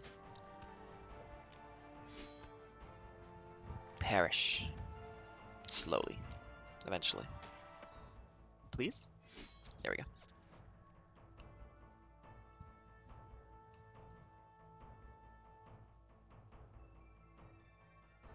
I already have the... Wait. I already have it? Okay. That's a bad fish. What's the tier for Zephyrium? Tier 6? I can't even use that, so I won't try. None of my stuff is high enough to use that. There's bones I could bury, but is this the boss?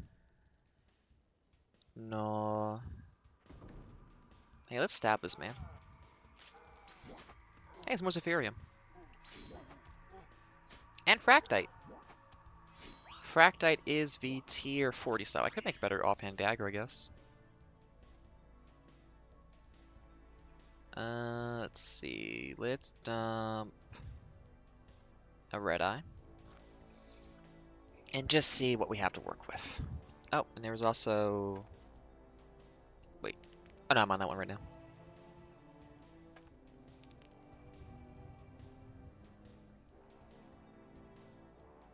Nope, get the key. Silver precision bracelet. Oh, neat. Would wearing that worsen my... Hang on, let me look at my combat stats. Hey, if I equip this, do I get worse at stabbing people? Yes, wearing that... Oh, because that's your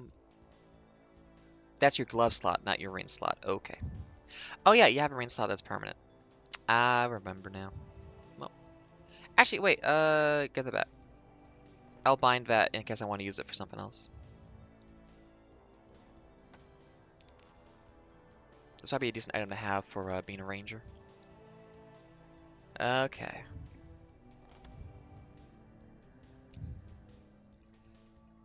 I enjoy shows that have replacement swear words. The one in Farscape is Frel, which I quite enjoy. Especially because everyone has like the translator microbe, so like you all know what they're saying. You all know, like, oh yeah, this would translate to my language as fuck and damn and shit. But it's always like, no, no, no, no.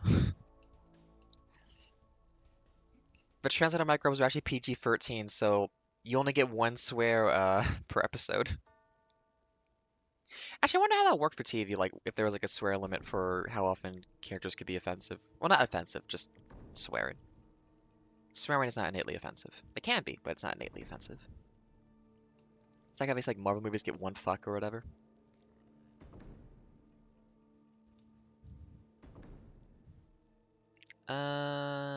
That's not a Zephyrium, but I can't use it yet. I could make some stuff and then save it for later, but I'll probably just find it later anyways. And 2 Fractite is not enough. I could make a new dagger, I think, with the Fractite.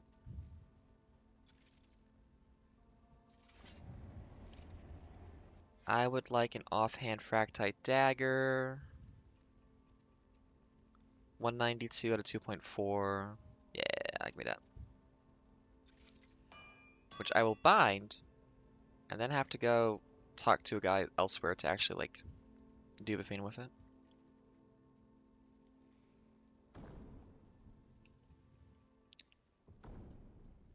Nope, nope. Bind setup. Offhand Fractite dagger. Can't just swap it. There we go. So now we're on the 40-40 weapons, right? Yep, double 40.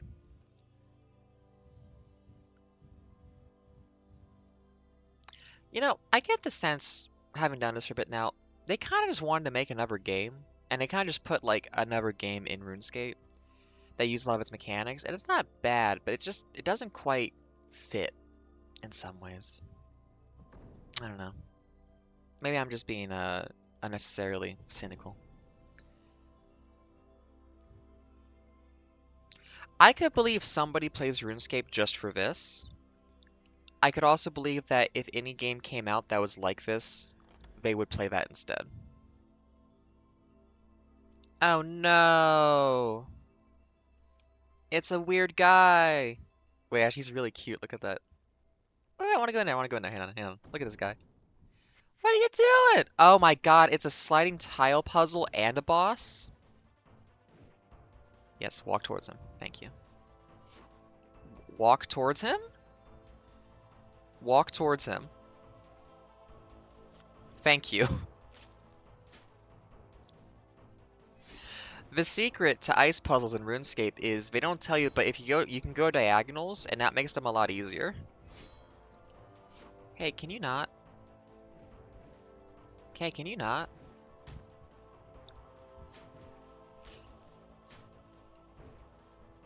Please don't move. I don't want to have to solve a puzzle while you get to range me.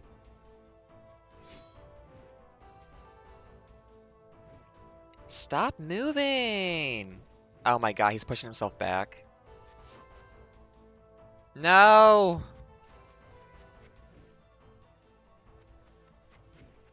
Oh, and the auto move. Oh, wait, no, okay. I don't think you should do a boss battle in a room with weird movement mechanics like this. I think that was really weird and bad. I was scared by that. I was literally shaking. Yeah, that one was 20 minutes. Floor 7. So, I mean, at this point, it's like 5 or 6,000 experience an hour, which is a pretty low rate. Did all the bonus rooms. Difficulty was 1.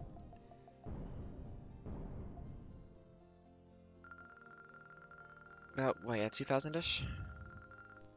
Okay.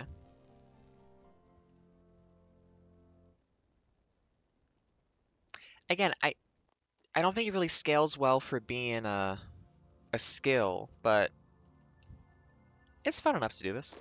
It's working. If I put a new thing on my tool belt, is that permanent? That is a... Wait, tier 1? Wait, it's tier 1, but it needs level 40?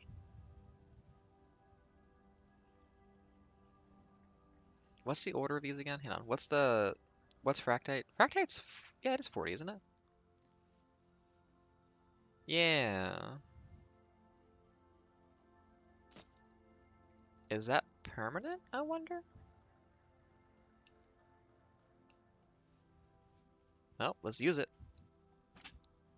Wherever's rocks, there's, sure? I got hit on the head by some rocks, and now I have a concussion. Ice Warrior, level 1! Oh, I can't reach that. Oh.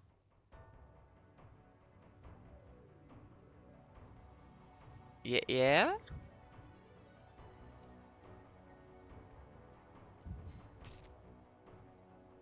Wow, that hurt a lot for... Oh, there's a second click option.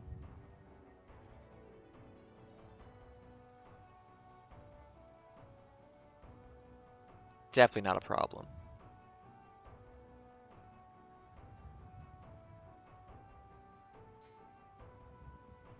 Can I walk over it once it's been set off? Probably not.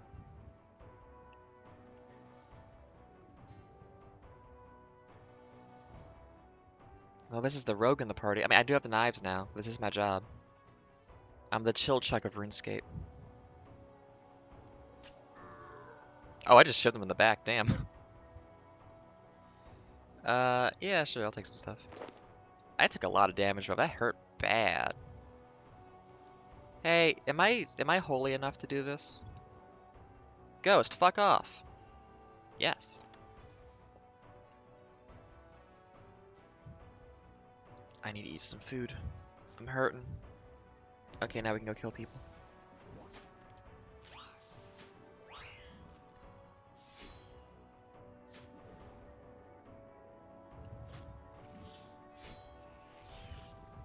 We did it!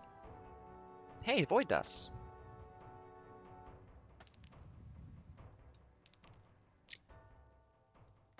My pirates. God, if I come back and that 98% success was a failure and someone died, I'm gonna be pissed. Oh, void dust is a... What is it? Using potions. I have a green key and a gray key. Guardian door. Wait, is that just like, is that the boss already? Is this gonna be a speedrun floor? Where I will die because I don't have any like good items yet?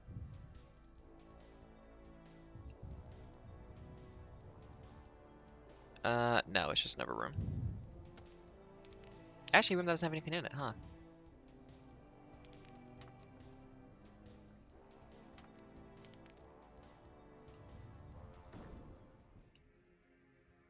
The music changed. I'm concerned.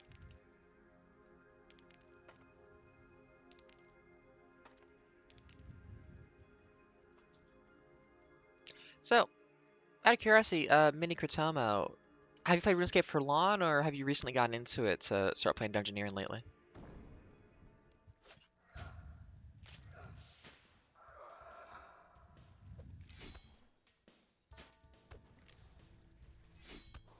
Oops. Ah! There we go. I feel like it's rare to see someone who hasn't played the game like as a kid playing it these days. It does trade a lot in its nostalgia factor, I gotta admit.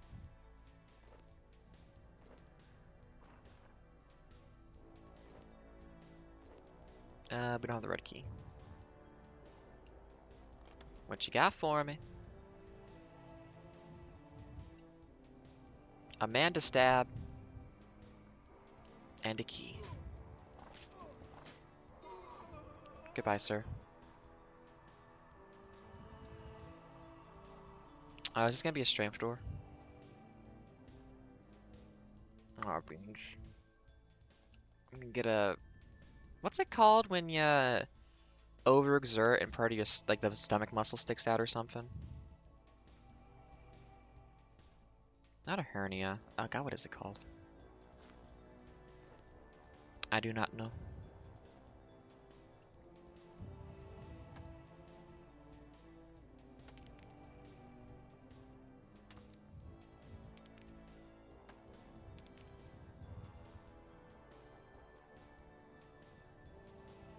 Oh, it is at hernia? Okay. It's like hemorrhoids. It's just like, I don't actually know. I've heard them referenced so often, but I don't actually know what they are. Especially fire breath whiskey. Well, don't mind if I don't. What does this do? Using potions. Oh, you don't just drink it? Aww. I'm gonna go get drunk in the dungeon. It's him again! How am I for... I mean, he wasn't that hard last time. I think I just do it. Let me move on. Hey, buddy! What if I stab you? No, no, no. Don't get pushed back. Get back in the fight. Sir? Sir? Please. I know you're like a beholder who doesn't have to deal with mechanics, but please. No. Hey, Matt, you get to be ranged and I don't, and that's not fair. Stop it. Get back here. Oh my god, stop. Please. Stop pushing me back, you asshole.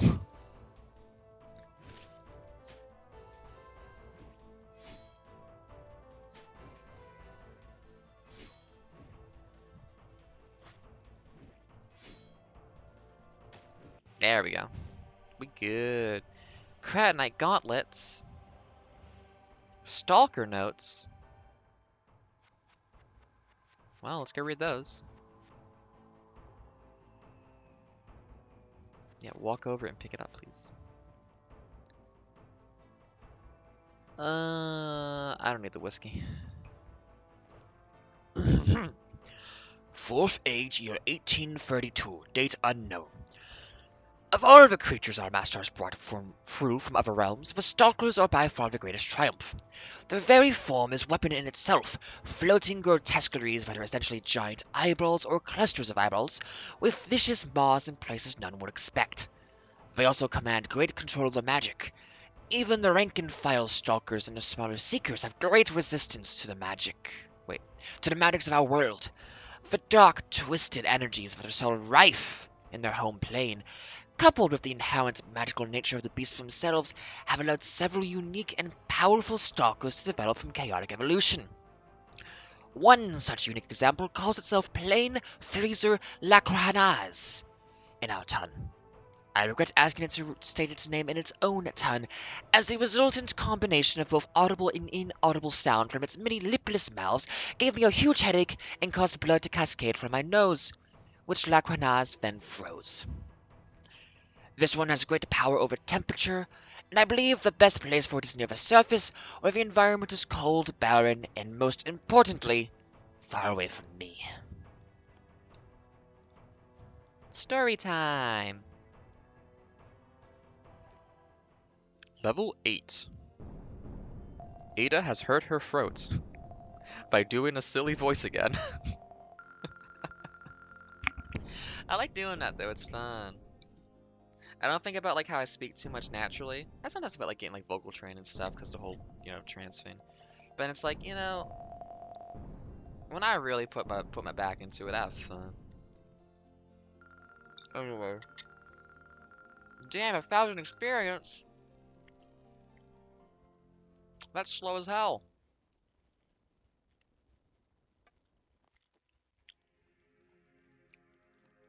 Hey man, it's been real, but I also really need to. Oh, hang on. We're 88 experience away. We can do one more. Please be a short level, and don't give me one of the weird bosses that take forever to kill. No! Hey, is there another door I can go through? That's not this one. I want sliding tile puzzles, not mazes. I want puzzles that you would get inside the box of cereal, not ones on the back of the box of cereal.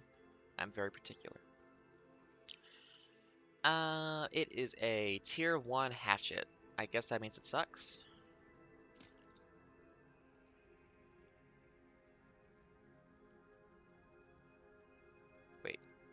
Oh yeah, fractite is the worst kind, isn't it? I forgot.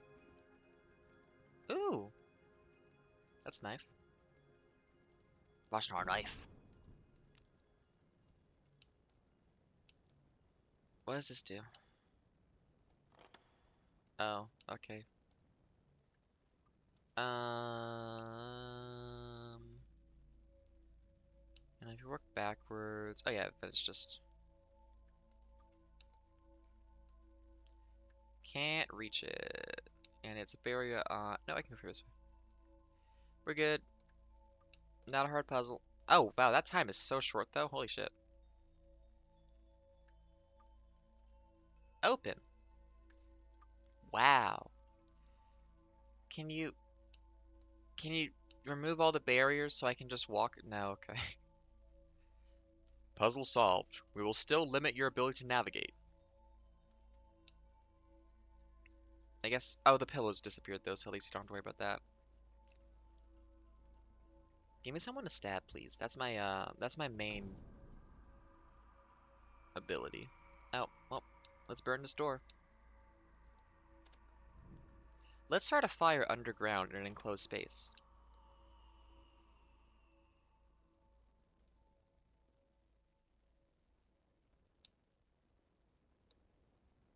Let's stab a wizard. And a ghost. I don't fully understand the range of levels you get here either. Like, that guy had 100 HP. That's nothing. Oh, just in case I need the shield. Crotonium, a bunch of money, some food. Don't really need that. Take some bones. Inventory fills up very quickly. Farming plot, don't care about that. Ooh, a lot of renaissance actually, huh? And food. Stab another man.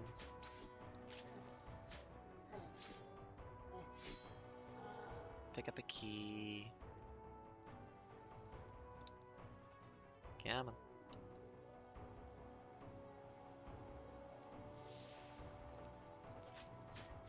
Stab him.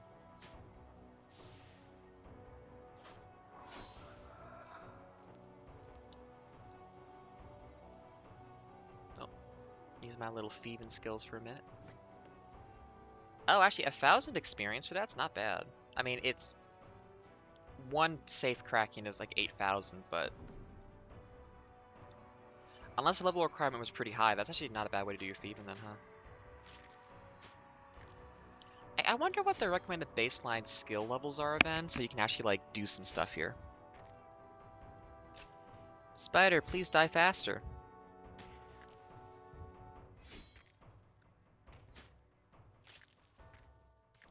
Please. I'm begging you. Thank you. Money, it's a drug. The root of all evil. So they say. Hey man.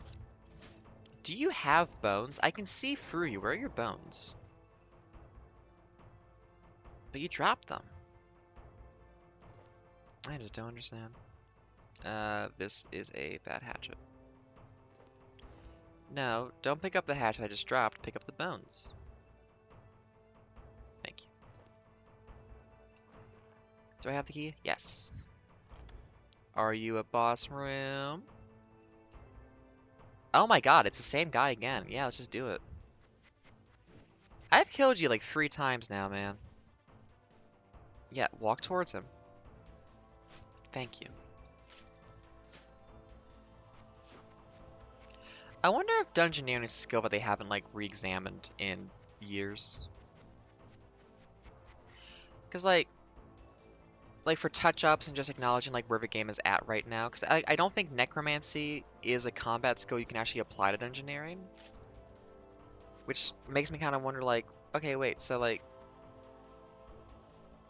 you added a whole combat skill but didn't work it into like existing things.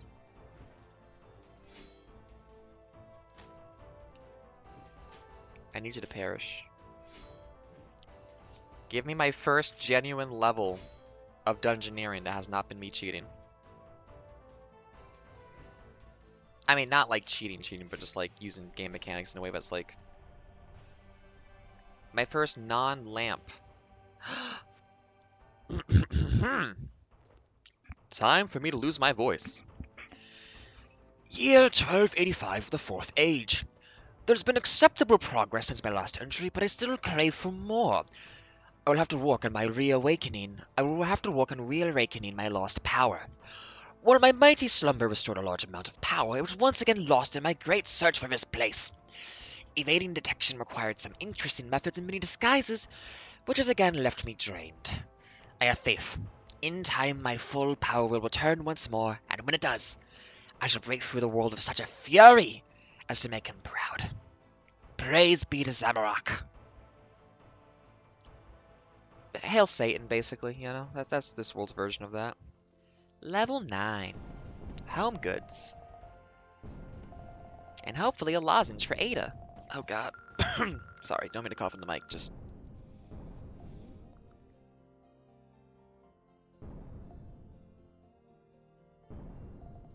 Also, vocal training would be nice because I would learn how to do voices and not hurt my throat doing them.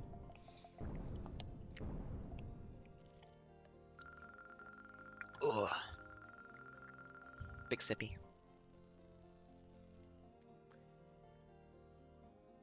Are you ready?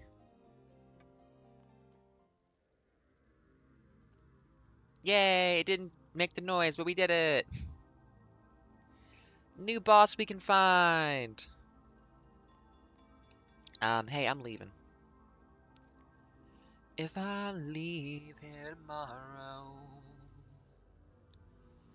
would I still be the same? Yeah, leave. It's been a pleasure. Bye, bye, bye. Climb down this broken floor. So, I understand engineering better now. And, like, it's not bad. I like it. It doesn't flow with the rest of the game, though, very well. But you know what? That's okay. A lot of the content I enjoy that's old does not flow with the game either, and I can't really fault it for that. Let's see.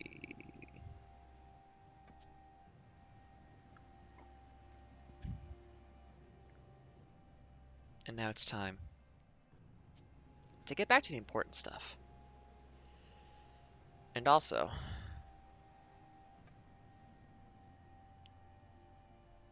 ba-ba-dum-bum, they did not fuck up. There we go. And the other one. Thank goodness. I was really worried I was gonna hit a 2% failure chance and one of my sirens was gonna die. Let's see. A daring raid, 3,600 each, 6,000 seafaring. Can we hit 6,000 now with everybody we've got? What's my best seafaring person? 160 on you. My EU Overseer. Seafaring is the blue color, so like you. 210, 240. Nope, click on that first. Also, interface from 2012 could also use some touch-ups, I must say. Uh, Proper rigging. That doesn't matter. I could get a better hull. Can we get... No, I don't think we can get any of the these ones though. Okay, yeah, we're up to date on that. Okay. We can make the ship fat. No, we can't do that either. Yeah, okay, I guess we can just make the hull better then. That's better all around, but which one do I want? In general, do we have a harder time hitting combat or morale generally? We get same seafaring either way. I mean, we'll buy both eventually, but for now, I think we probably want, I think battle hull. Actually, I wonder if people die more often if it's a combat mission. I never actually thought about, like, if there's a relationship there. Yeah, I mean, that makes the other two just completely obsolete instantly, doesn't it? 62% chance is the best we can do. We're not doing that mission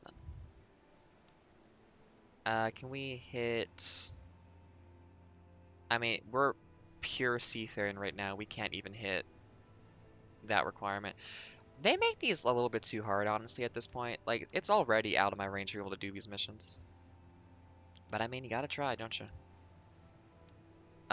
If we balance out both of them a little bit more...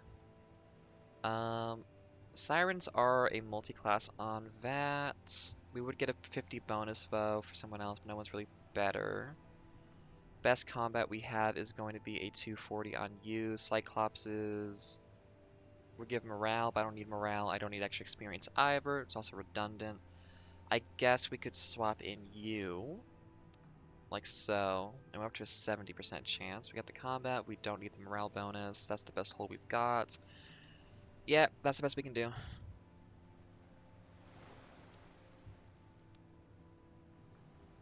This minigame has more depth than all of Divination. I almost used Divination for something that was useful, and then it turned out it wouldn't work for what I wanted to do, so it was still pointless. You can make a thing that automatically sends stuff to your bank, except it doesn't stack, so you have to fill your inventory with an item that will take up the place of the items you're trying to send to the... It's not quite thought out. They tried, though. They tried to make it useful. Increase the reward we get a little bit, and does anybody want to stick a level onto? Like, I expected it was gonna be the item would stack in place, and then the one you equip would be like a separate item, whatever, but like, nah, it's just they all take up slots. So like, technically, each slot becomes like 15 items that gets back to the bank, but you have to make all those items first, which is kind of time consuming, and then like, for archaeology, all I'm doing is replacing having to run out of the room to put something into a wheelbarrow that does it for me. So it's like, for that much cost and like the lack of actual convenience, like it's not actually worth it. Sadly. Yeah, we'll get the combat guy leveled up. Be free, have fun, don't die. Okay. Let's back on necromancy, please, and stop changing my bar. My goodness, combat. Ugh. One day I will learn to do bossing. Evil tree's ready. What time is it? 9:52. Oh, hello everybody. I've been very hyper focused on what I was doing, but it's 9:52 a.m. on the east coast of Canada. The weather outside has gone a little bit less sunny, a little bit more kind of gloomy gray. The ocean is a bit more like turgid as well. It seems like there's a bit more like silt worked into the water as well, so it's not quite as like pristine and blue and beautiful. But it's still beautiful out there because nature in the world is beautiful. And I hope all y'all out there are having a wonderful time today and enjoying yourselves. Wherever you may be, whatever you may be doing, I hope it's a good time. I myself am going to engage in some archaeology because I do love that skill. It's a good one. So I'm happy. And hope you are able to find some happiness yourself too, for whatever you're doing. We're going to go a bit longer, maybe another half hour, 40 minutes or so, then we're going to close up shop. Just because I got stuff to be doing. Dogs to feed. Legs to stand up on, and... You know what, Mr. Hidebot?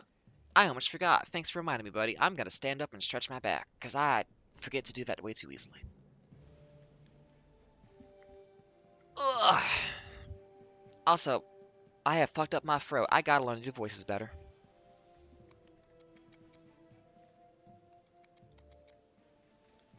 If y'all out there haven't in a while, make sure you stand up and stretch. Shake out your legs a little bit. Drink some water. Make sure you're being healthy and kind to your body. A lot of us have complicated relationships to our bodies for a lot of different reasons, but ultimately, it's doing its best to carry us through this world that we live in. So it's a good thing to sometimes just take a couple minutes to appreciate it, you know? It goes through a lot. It does a lot. Not always good, but not always bad. So if you can try to engender engender? Yeah, engender, I think is the phrase. A healthy relationship with your body, that'd be a good thing to do.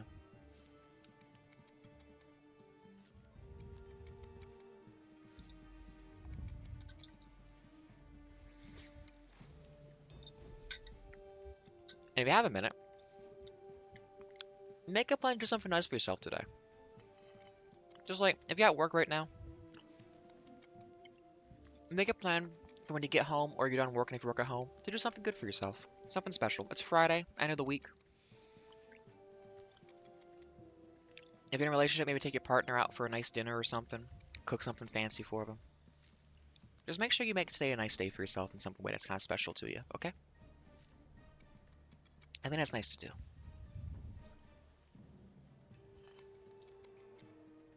Any occasion can be special if you make it special. You don't gotta wait for one.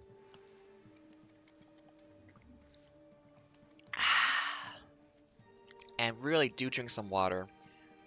I don't remember earlier in my adulthood having so many issues with water, and now it's just like I am always so dehydrated. It's wild. And it's like I didn't used to drink nearly this much water, and I felt fine. But it's like, oh, maybe I just felt so bad all the time that I didn't realize that I could feel good. Which is also a thing. With mental health, that's a problem. Is forgetting that how you're supposed to feel is not bad all the time. Uh, you get such short, fleet moments of escape that when you finally do get out there, it's like, oh right, life isn't supposed to be misery. Not to get all depressive or anything like that. It's just a little comment. Appreciate the good when you got it, because sometimes it's real bad. And however you can make sure you keep the good in your life, do it. Be your best self for yourself and the people around you. Basically, now that I'm not having to focus on like doing a thing and it's more passive, all of my I wouldn't quite call it hippie thoughts, but there's definitely a vein of, I guess, spiritualism. That's not right either, but I don't really hold like religious sentiment over a lot of it. I don't know. Stuff's weird. Be good to yourself. As long as you believe in something, it affects your body because your brain is weird. It's not like magic, it's just your brain is weird. That's why meditation works. It's not goofy, it's just your brain is whatever. What's TMS treatments? I haven't heard of that. To cut myself off for a moment from trying to help explain like a really complicated like vibe that I try to pull off. But yeah, TMS? True Medical Syndrome. The Mighty Six. Transmisogynistic sexists? Which is usually just transmisogynists. Actually, no, misogynist is already sexist, isn't it? That means. That one's redundant. True moratorium on sanitation.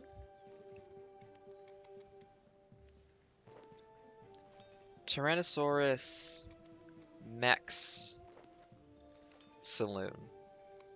And that's like Tex-Mex with dinosaurs in the Wild West. Oh, that sounds interesting.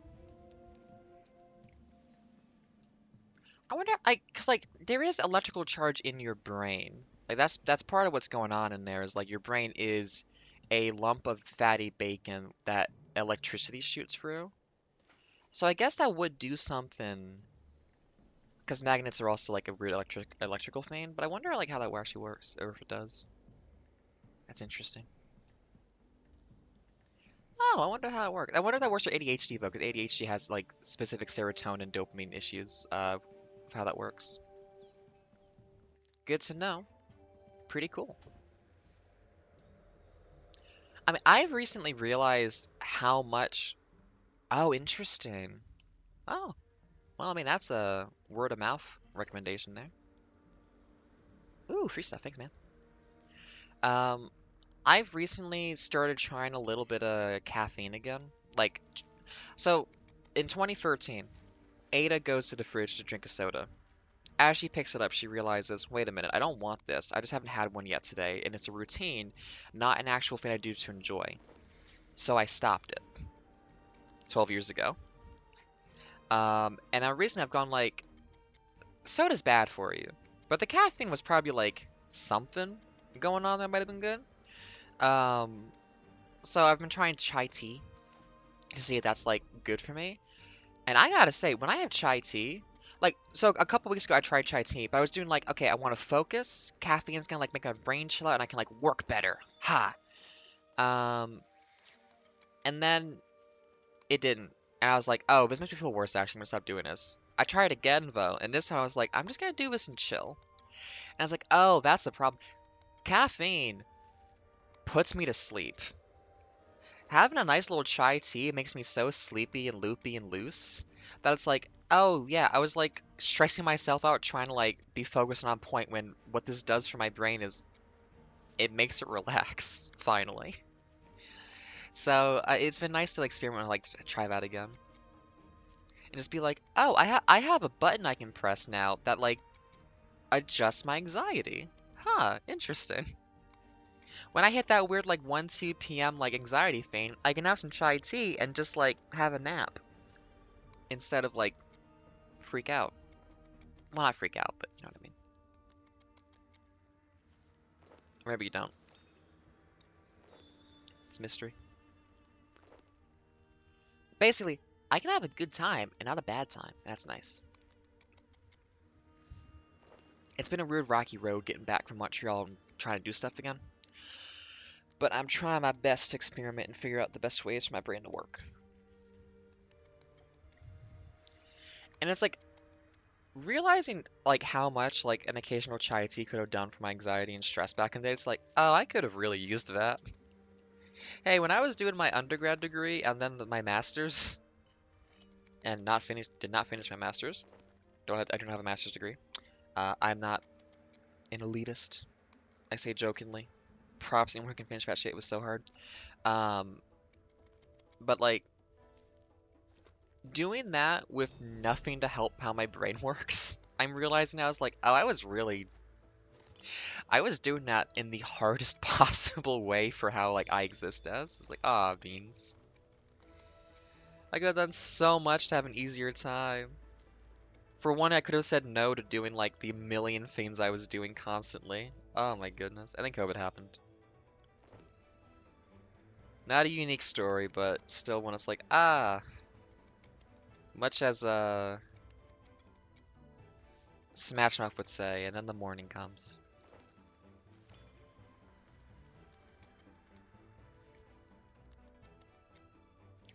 But nice thing is like, what I realized like, if you have, if like, for my ADHD, whatever my brain is doing, and like my mentality towards pains, always having constant work to do all the time, forever, keeps you always engaged and on the ball, to the point where it's like, oh, it's Christmas break.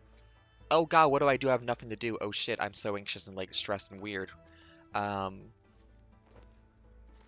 and then honestly, when COVID hit, um, I got an unexpected break where it was like I no longer have structure and things to do while I have work to finish, and my brain just collapsed. It was just like, oh, I can't. I needed all of this tension to stay stable, and now it's all gone. Shit. Um, so a lot of my adulthood in my 20s has actually just been like reapproaching how to be productive and do things in a way that's healthy and balanced, which my brain doesn't want. My brain wants obsession and hyperfocus, and all other things not to exist. To an extent, it's complicated. You know how it is. Maybe not so much my brain wants it, but my brain has been trained on that. That is how I have experienced the most quote unquote success in a professional context.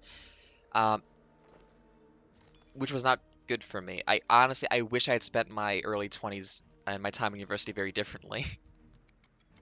Um, I wish I had spent more time with people and socializing and maybe going to parties and meeting people, having a fun time and having fun, weird stories to tell instead of like just, I got good grades and that's actually useless. It's not helpful in the world to have that.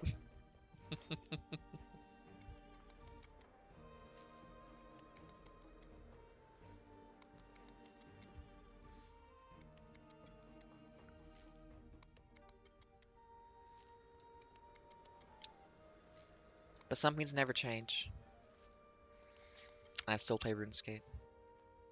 I still make weird stuff programming wise. You know? You get older, And all you do is become more yourself. You're just a more crystallized, specific version of you.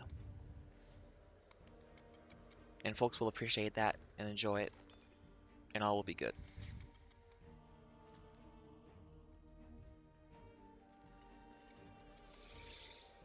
And then, in a public forum, you will just talk and ramble on whatever's on your mind while you try to finish out some of these archaeology collection sets to get fake money.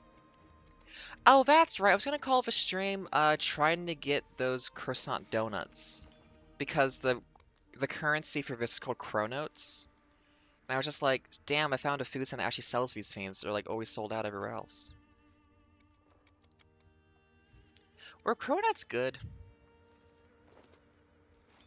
Like, besides, like, anything can be made well if it's done extremely properly and good and whatnot. But, like, is using croissant, like, phyllo dough to make donuts? It was a fad for a little while. I don't know if it was actually good, though. Because a lot of stuff that gets popular just isn't actually, like... Hype has become a strange resource that can make literally anything popular, just in, like, regardless of intrinsic value. I'm just like, was that actually, like, a thing people enjoyed and liked? I don't know. Oh, actually, I'm really sad. Up here in Canada, there's a frozen pizza brand that does, like, croissant dough pizzas. I really wanted to have one, but I went gluten-free, like, as I found out about them, and it's like, damn it. I really wanted to try that once to see what it was like before I couldn't have gluten anymore. At least I got the... Hey, if you're ever in Hamilton, in Ontario, Canada, for whatever reason, Hamilton, nice city. It's kind of like a bit south of Toronto. It's that area along the lake. There's a street there called Locke Street, L-O-C-K-E. There is a donut shop there called Donut Monster. All of the donuts are vegan, and they are also the most delicious donuts you will ever have in your life. They are fucking amazing. Sadly not gluten-free, but I was in Hamilton for a bit before I went gluten-free, luckily, so I got to try that. They are so good. And, like, they have all these, like, fancy ones with, like, chocolate and stuff, but, like, you just have to get the cinnamon, like, sugar, whatever, and that's all you need. And, like, the vanilla bean, oh, I miss, like, sour cream glazes on donuts. Even if it's not real sour cream. I love food. That's the thing I was sad about having to be gluten-free, because it's a health thing, like, my stomach responds horribly to it. It's just, like, I love food. Food is really good. If you haven't tried just like try some food if you haven't tried it before. It's nice. And just losing access to so many good foods. Uh, and that's why like well okay, so that's why Copenhagen was actually kind of sad, besides all the other stuff that happened to me there that was bad. Was like amazing bakeries. Holy shit, Copenhagen has such good bread. Couldn't have any of it. The one place that does gluten-free stuff I went to once was closed for renovations a day longer than they said they were going to be, so I couldn't get it. I was so sad. Um, but on Montreal, incredible gluten-free, like such wonderful gluten-free options. So good. I would not mind if, when I finally find some manner of work and employment, which God please, hopefully soon, um, a little bit being able to be like near Montreal or back in Copenhagen. That would be nice. Lovely city. Copenhagen's a lovely city. If you can visit there, do it. There's a hotel called Zoku, Z-O-K-U, or sorry, I'm Canadian, Z-O-K-U.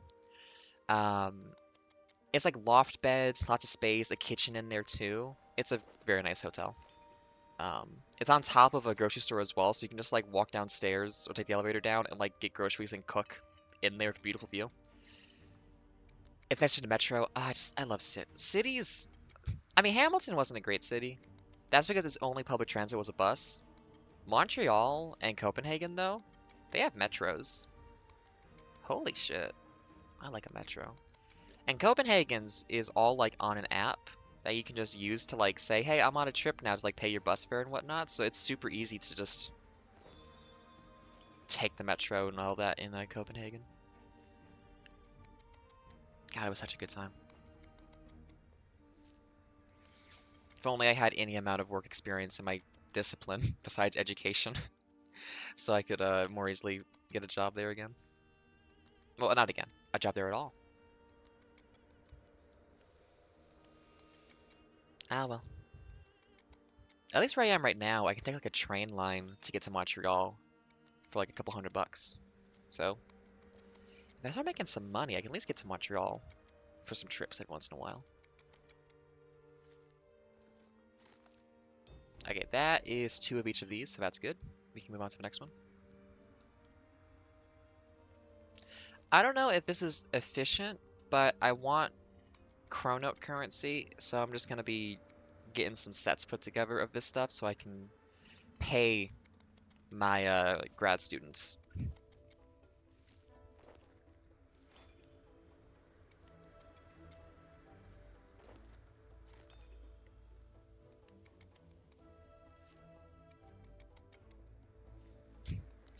In Montreal, I'm sorry, I'm thinking about food so much right now. There's an amazing pizza place that did gluten-free pizza. It might have been called like Les Champs or something. I don't remember. It's kind of close to the hockey stadium there, which I know because when I went there, there's a hockey game and the streets were crowded. Um, Very good gluten-free pizza. They bring a thing of chili oil to the table, so you can just add chili oil to your pepperoni pizza as you want to. It's so good. It's like the kind of fancy like wood fire brick oven kind of thing. And across the street from it is a Ben and Jerry's shop location.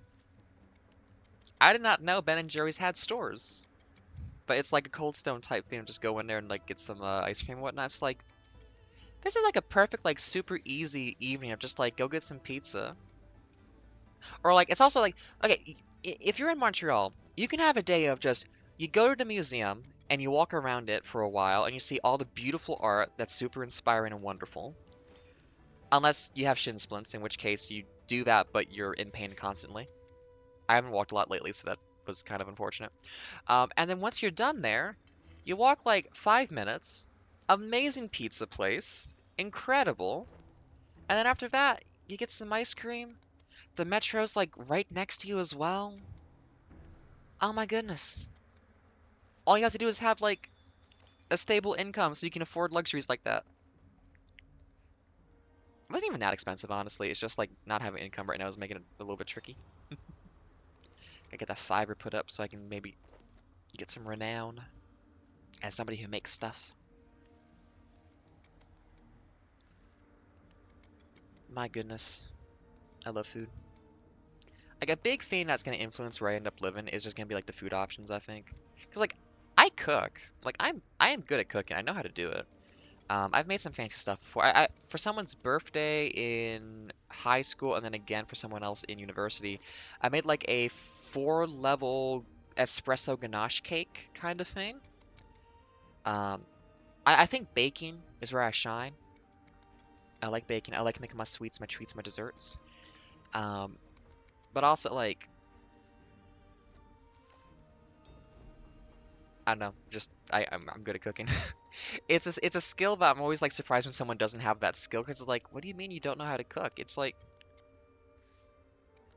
it's not just like good to do. You have to do it. Food is so expensive. You don't make it yourself. What do you mean you don't know how to cook? I get like you're just in university, like you never cooked at home before you came there or something like that.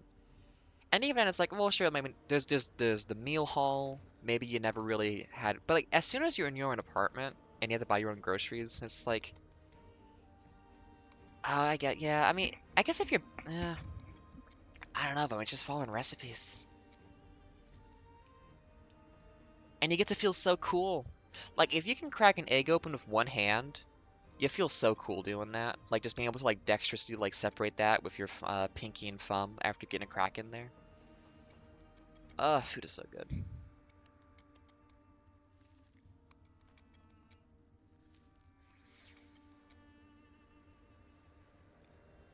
so it's just expensive. I guess maybe also because food's kind of expensive in Canada for eating out. Like, even fast food is not super cheap up here, so you're kind of forced into a lot more home cooking. I don't recall what food prices were like down in the States because I haven't been there since like 2012. And also, I've always lived in the middle of nowhere my entire life, so it's also like I've never been like, let me just walk 5 minutes down the street to the nearest McDonald's or a local Indian place or whatever. It's like, no, it's a half hour by car. And strangely enough, at 12 years old, I couldn't drive. I mean, at 27, I can't. Well, I can drive. I'm not allowed to. Oh yeah, HelloFresh is a nice way to get started, but there's a risk factor there that can like make it tricky.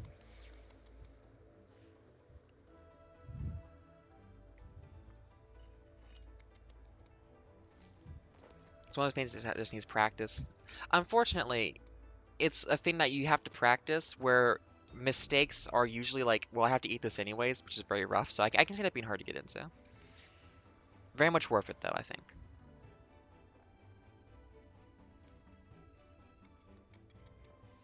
I like HelloFresh. I mean, I think as a company, I mean, it's a company, so there's always going to be something there because they always try to screw people over and whatnot. As a service, from a consumer standpoint, without looking behind the surface of it whatsoever, I like HelloFresh. Um, it's actually really good, I feel like, for learning new cooking tricks. It's not always the best way to do something. Like, I will sometimes be like, I'm not doing it this way, I'm doing it my own way because I know how to do this. But, like, being like, oh, hey, I can just, like, mix some lime juice with some mayonnaise, and that's, like, a really good sauce for, like, a chicken and rice thing. Like, it's super easy. Like, it helps you learn little tricks to enhance your meals, I feel like, which I do appreciate.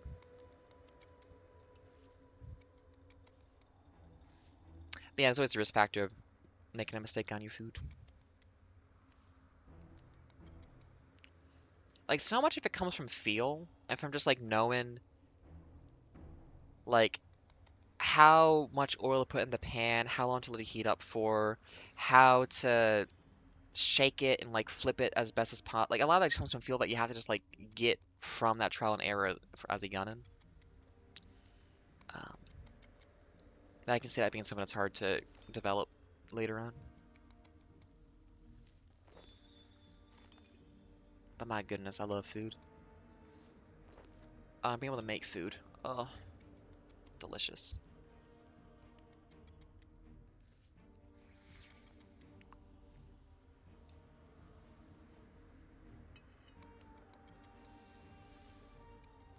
I used to be like really big on breakfast too.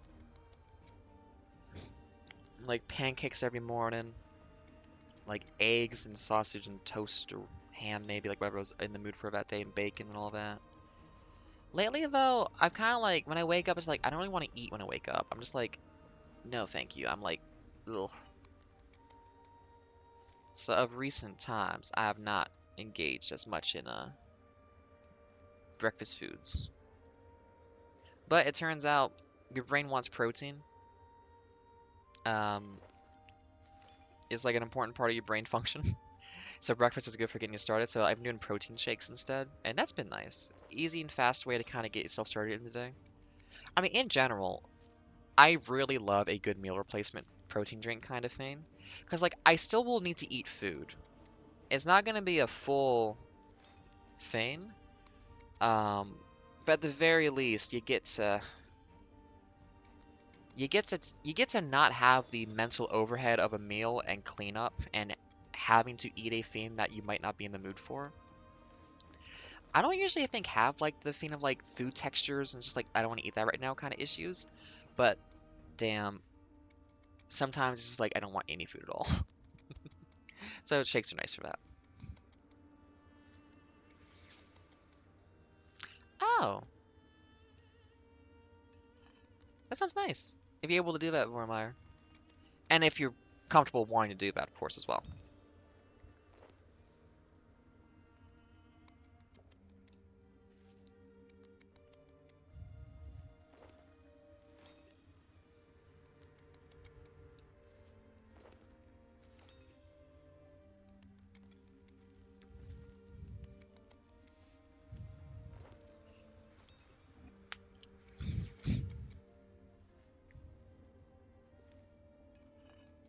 Yeah, I wonder what the best way to get over cooking anxiety is then. You probably got to start with some like confidence boosting simple stuff. Actually, I wonder like if I was like in a position to like have to help someone with that, like professionally in some capacity. Yeah, how would I do that, huh? I mean, at least a part of it is just has to be we're just gonna buy a bunch of ingredients and like yes, we're gonna waste them, but we're just gonna like brute force the mechanics of some of the stuff together. Oh yeah, if you're like full-time working as well, yeah, I mean cooking takes so long. Um, I mean slow cooking stuff is nice, but like if you have like a good like one pot or something, you can just like stick something in there at like 10 in the morning, and then at 6 o'clock you have like a beautiful stew. Yeah, maybe a beef stew is like your vibe. You want to just like make some like nice slow cook stuff. That's definitely a trick I think for having a busy workday. Because also like it is a thing of a lot of recipes lie to you, especially like professional chef recipes that are like, yeah, I'm Jamie Oliver. In 20 minutes, here's a 4-course meal for you and your entire family. It's like, no, man. No, not 20 minutes. What the fuck are you talking about, Jamie Oliver? Um, that kind of thing. It's like the expectation is like that's not gonna happen. Like pasta, 7 to 8 minutes. No, it's gonna be like 12. It is always slower than you think it's gonna be until it's not, and then you burn it. And I see where you come from on that kind of thing. Um, it's just like physics broke. I think the rules of physics didn't work in this moment, and this went wrong when it shouldn't have. Um, yeah. But yeah, it's a tricky thing. But I love food. I mean, I think maybe for getting a sense for like heat control, just like a pack of hot dogs or something where it's like you got like 8 of them to cook and you can just like keep working. Because also like a lot of cooking is like the specific pan, the specific oven, the specific stove, the specific everything. That like as long as you can use the same kitchen for a while, like like if I'm like doing like potatoes in a pan or something and like when I like do like the tossing thing with them, I have to know the weight of the pan to know how to do that. Otherwise I'm gonna like lose everything on the floor. Because it's a lot of like really complicated like feeling weight distribution and like exact motions and stuff. So like having a good set of familiar like again familiar tools, familiarity. I know how this works. The recipe says this, but my pan is like a little bit thinner, so it's gonna cook like that instead. Like a lot of cooking is knowing all of these little details and things that massively alter how a thing cooks properly. That like if you're not aware of that, I can be like, oh yeah, no, this is like impenetrable. This makes no sense and is impossible because like there is so much to it. I get that. Um, and yet, it really is alchemy. Or no, sorry, yeah, cooking is alchemy, baking is a science. That's how it goes. Baking is don't even step in front of the oven or my souffle is gonna collapse. Although that feels like then like it is like a witch's brew where it's like if a cloud passes in front of the moon, then my spell doesn't work. You know? Hmm. I need to think about this theorem of mine.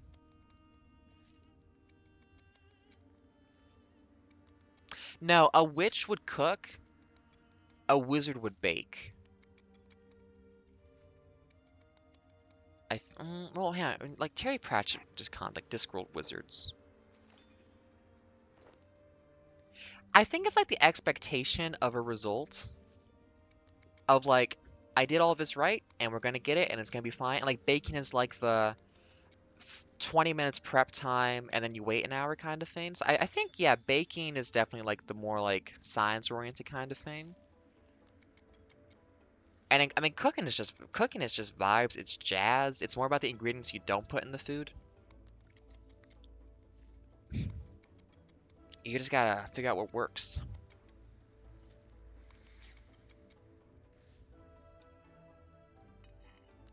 Yeah, I mean, especially for like I love making curry.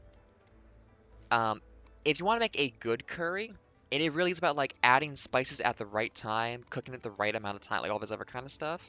So like it is a lot more like the like oh, I can smell the cloves now, and they smell right. Now it's time for the next thing, as opposed to like well, it's been 30 seconds, so we do the next okay thing. Like a lot of cooking is just like well, this says for 8 minutes, but the chicken is not cooked yet, so obviously we're gonna do this longer. Like, you know, you break the rules a lot when you're cooking because you don't want to die. You need a lot of that common sense of like, well, it says this, but no. And God, that's not even to get behind like how much stuff online lies about cooking. I think 5 Minute Crafts or one of those cooking channels or whatever had like a yeah, hollow out a pineapple, put raw chicken inside, and bake it for 40 minutes. And it's like that's not cooked. What? That is not cooked. There's a guy, MDCT, also called Doc, who has a thing where he will cook those kinds of meals if you pay him to do it. And like, it was he couldn't stream himself eating that one because Twitch has rules about whether or not you can show yourself hurting yourself, which includes eating intentionally hazardous foods. So it's like, yeah, this is raw. Um, I literally can't show you me eating this. Which is like, oh my goodness. He also has stuff where like people can donate ingredients to a pool and he just makes like a meal, like several like multi-course meal kind of thing out of all those ingredients. And of course they give him some weird stuff so he gets fucked up sometimes and it's fun. Fun vibes. He's in that Thai Tuesday crew. And I like all those folks for what they make. Out of date though, I haven't watched some of their stuff in a while, so I've been in that old media enjoyment phase of just wanting the comfortable stuff you don't got to think about too much for a while now, so I've not seen anything new in a while.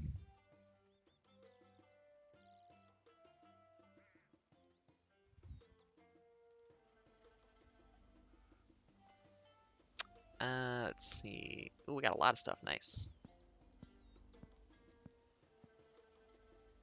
Oh, is that the entire set? Oh shit, that's the entire set. Let's see if we can make the whole thing.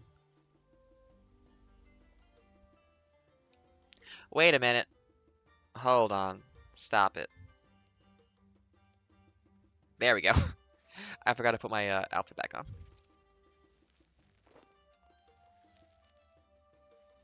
Ah, it's good to be back in my normal clothes. Anyways, I yelled about cooking for a while. I like it.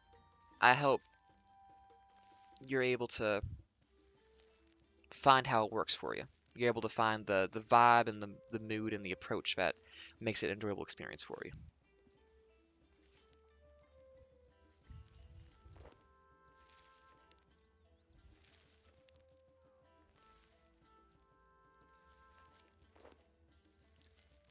Are my ships still out? Yeah, 5 more minutes. Damn.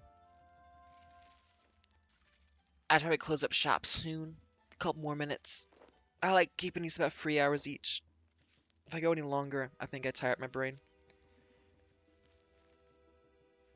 We already yelled a bunch about stuff, so. Ugh. Ironically, despite the rain we've been having and the cloudy, overcast weather, I try to go water some plants in the greenhouse.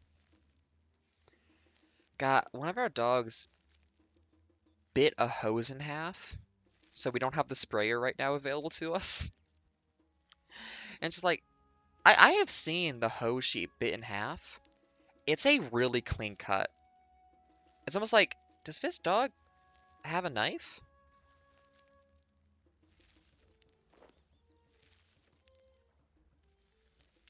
In general, I think, especially for stuff burning, more oil, more butter, more salt. You can oversalt something. Knowing that restaurants get Michelin stars because they just put so much butter in their food is like, wait a minute, I have a cheat code now. I can just put so much delicious stuff in this that makes my brain happy that like I can just ignore most of the requirements. Oh, I think like a mashed potato is also a good one to learn how to do. Like a nice mashed potato. That's pretty straightforward. It's a boil, chop up some potato, boil it and all that. There's not too many points of failure along that way. And like some milk, some butter, maybe some sour cream in those potatoes, salt, pepper, garlic, and all that kind of stuff. You can make some fantastic mashed potato at home, and it's not too difficult, and it's so fucking good. We just had roast chicken and mashed potato last night. Oh, it's so good. That stuff heals your soul. Simple food, but delicious.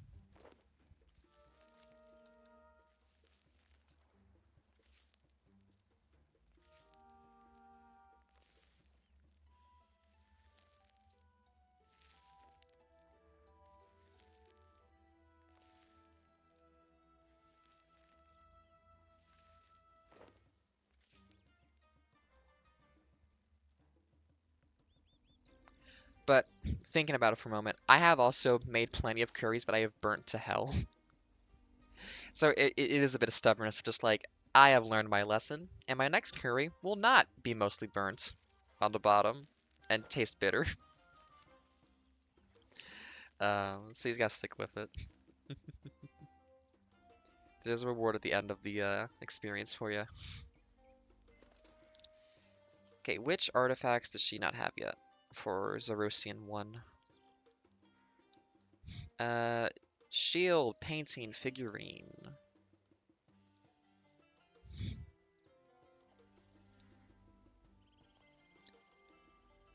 Currently nothing is built, so shield, painting, figurine, and then I need duplicates on that to make another set.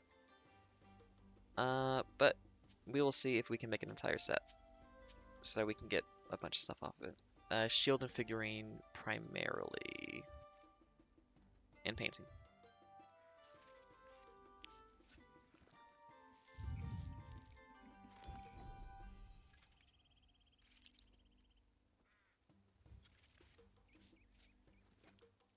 Because you also get a money boost for finishing a set, so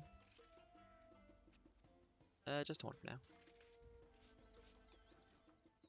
So actually, yeah, the main experience gain is like you get the stuff for sure, but like you get the experience like big boost by fixing stuff up there. Yay, money. Excuse me. I really enjoy gardening. It's just, it's nice.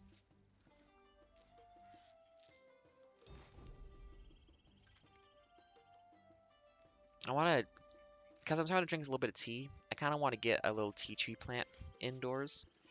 It takes like 3 years for it to actually grow so you can harvest from it, but like, I like the idea of having a little plant that represents like a thing that helps my brain and hopefully improves my life a little bit. You know, something to kind of be a focal point of appreciation. I have a lot of hippie vibes, I will admit. I don't know, I don't think that'd be an accurate term for me to self-describe that way, but you know, it's nice to be able to externalize some positivity and appreciation for things.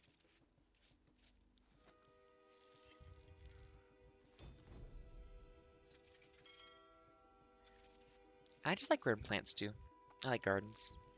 I like working in gardens because like it's a lot of physical effort that is motivated by like a substantial end result, and I really appreciate that. Okay, we were in the money. We're good. I might. Oh yeah. So the whole thing is like the current area for archaeology I unlocked, Sentiston. Cannot go there. I could, but for lore reasons, I'm not going there until I reach that in the story.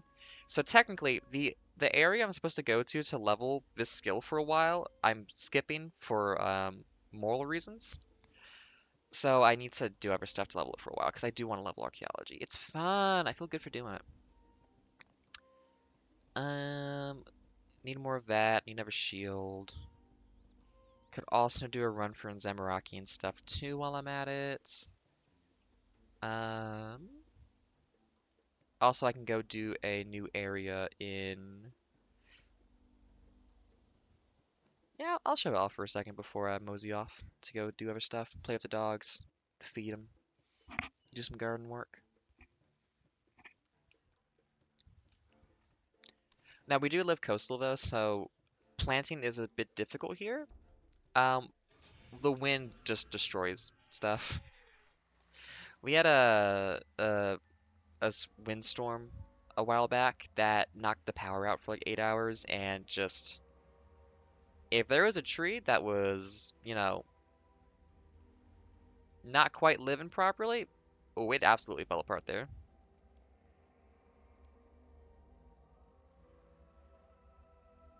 So this is a dig site for a place where the vampires are like, can you please turn this shit off? It's too bright and we hate it. And it's like a city that was made by some angel people from another dimension, who the vampires kind of brutally murdered and got rid of.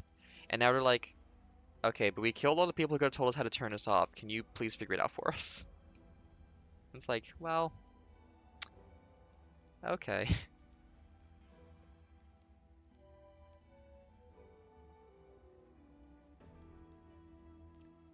Anything else for this girl, or... Oh, okay. That one just finished automatically. Weird. But, with all that said and done, with all the learning we did about dungeoneering in this game, all the conversations about random bullshit I will not remember because I just go with the flow. Um, that's gonna do us for this wonderful day of playing some RuneScape and chatting about food and life. Not so much love, but, things you love about life. Things we appreciate in ourselves and others. All that good stuff. And anything else I want to bullshit about and make up as being part of what we talked about today. I hope you all have a wonderful time. I hope you all enjoyed yourselves today. Again, remember, do good things for yourself and others, because you deserve it, and I hope they deserve it if they're in your life. And I will hopefully see you again sometime in the future, but for now, I gotta go, because other things, you know?